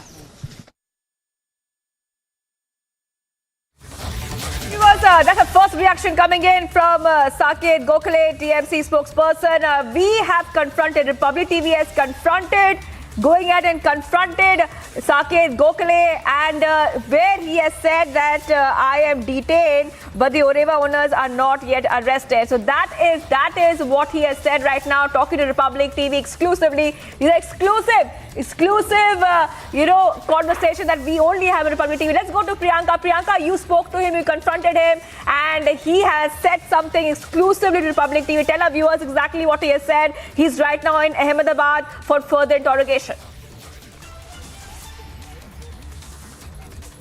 Well, right now he was in fact being taken from the Ahmedabad cybercrime and is being produced before the court as well. And when we in fact confronted Saket Gokhale, he had nothing more to say about the kind of tweets that he had sent out about the Morbi tragedy and the RTI application that he had also shared, claiming that the amount that had costed for the Prime Minister's visit, that was the tweet that was under question. Police station, cybercrime branch police station. He has been detained by Saket, why have you the tweet that you had sent out? The charges are on you. The irony of the situation is that my tweet was about Morbi. I have been arrested and the owners of Oreva company have not been arrested yet. That just shows the priority. But that was a fake tweet. The IP fact checker said that for misleading information. Was it true that you were actually peddling fake That is for the judiciary to decide. Sir, but you have one thing is for sure that it was Morbi you are trying to fake. You are trying to post a fake information, especially at a sensitive time like Morbi.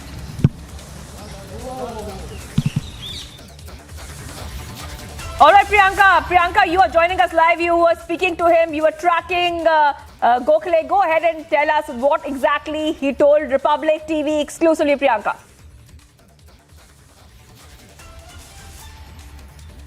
Well, essentially what he had said in this confrontation that we had done with Saket Gokhale, we had in fact asked him these questions about the tweets that he had sent out.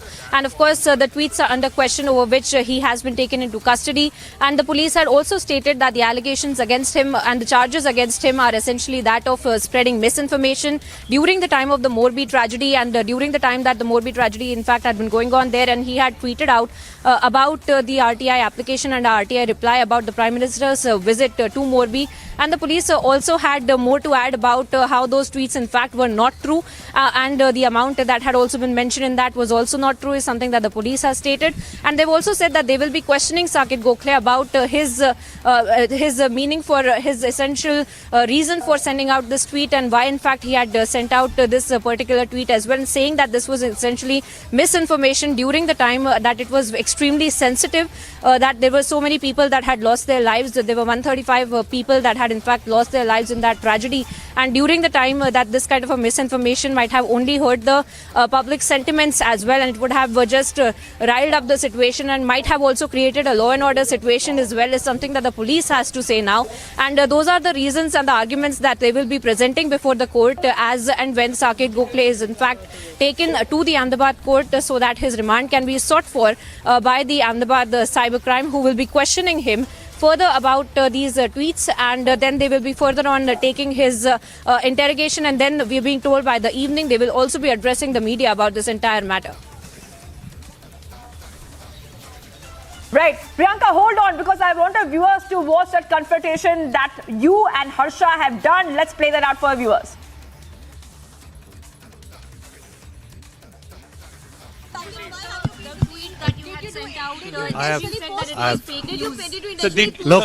The irony, what the charges are on you. The irony of the situation is that my tweet was about Morbi.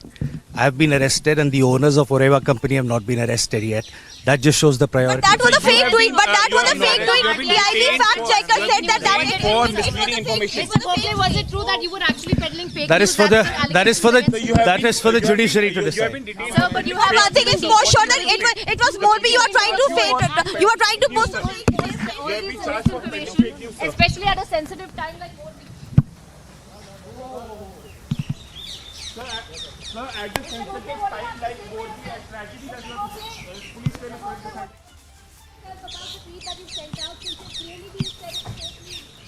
will देख लिया record हो गया ना The tweet that you had sent out, I have. said that it was fake news.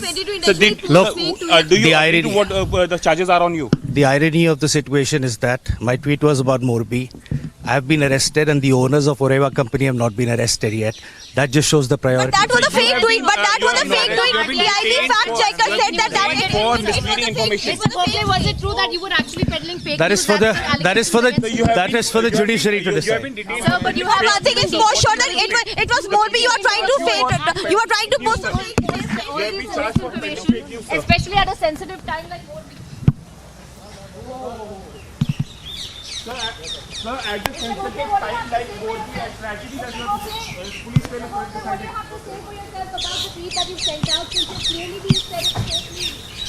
देख लिया record All right, let's go to Priyanka. Priyanka, you're live with us, and we are the first channels to get the first reaction from Saket Gokhale. And we also saw a short while back, Mamta Banerjee also pitching in. She's saying that Saket Gokhale has not done any mistake. Now, of course, how will the investigation carry on right now? Because he will be produced in court very soon, like you're saying. What can we expect next right now, as Republic has also confronted Saket Gokhale face to face? Well, that's right, Shivangi. We were the ones, in fact, who had been able to confront Saket Gokhale, one of the few people, in fact, who were here, me and our colleague Harsha as well. Our colleague Harsha as well, who had confronted Saket Gokhale, and he had in fact nothing more to say about the kind of allegations that are being levelled against him, the kind of investigation that is being done against him by the Ahmedabad cybercrime unit, and they are in fact looking into the point of the matter that the tweets that had been sent out by Saket Gokhale are nothing but a misinformation and a part of fake news as well, that it is being treated as, and that is why they want to investigate it further so that they can also question him further to understand why exactly this tweet had been sent out. And they have also said that this kind of a tweet at such a sensitive time like Morbi tragedy in fact might have created a law and order situation, might have created in fact hurt the public sentiment as well, and these are the kind of tweets that should be refrained from being sent out during a time like Morbi, during a sensitive time like Morbi, that was being in fact being dealt with by the entire government machinery on the ground, and we had seen how more than 135 people had lost their lives as well. Priyanka, stay with us. Priyanka, stay with us. I'm being joined right now by Professor Mandal, TMC spokesperson. I come back to you, Priyanka. First reaction from you, Professor Mandal. What do you think? Saket Gokhale means when he says that even though I've been arrested, but the Morbi owners, Oreva owners, have not been arrested? He's absolutely all right. First, let me pick up the argument given by your reporter without going into the merit of the case. If this is the moot point, that if somebody is, quote unquote, spreading false information and he should be arrested, why should Mr. Amit Malviya be? he should be in permanently jailed because he is known for spreading fake news, especially about opposition states, largely about Bengal. And I'm giving you a specific example. During April-May 2020, during the COVID time, he said that Bengal is having 1 lakh cases. I debated with this liar on TV. And did we arrest him? That was also a sensitive time. How many videos he posted after the elections 2021, which have been proven to be false, doctored, and malicious? Did we arrest him? Did the Bengal government pursue him? He is still coming to Bengal. He is still roaming around. Again, another example. Nupur Sharma, the riot video 2017. Did the Bengal police arrest her? This is the difference between a dictatorial government and a democratic government. If Mr.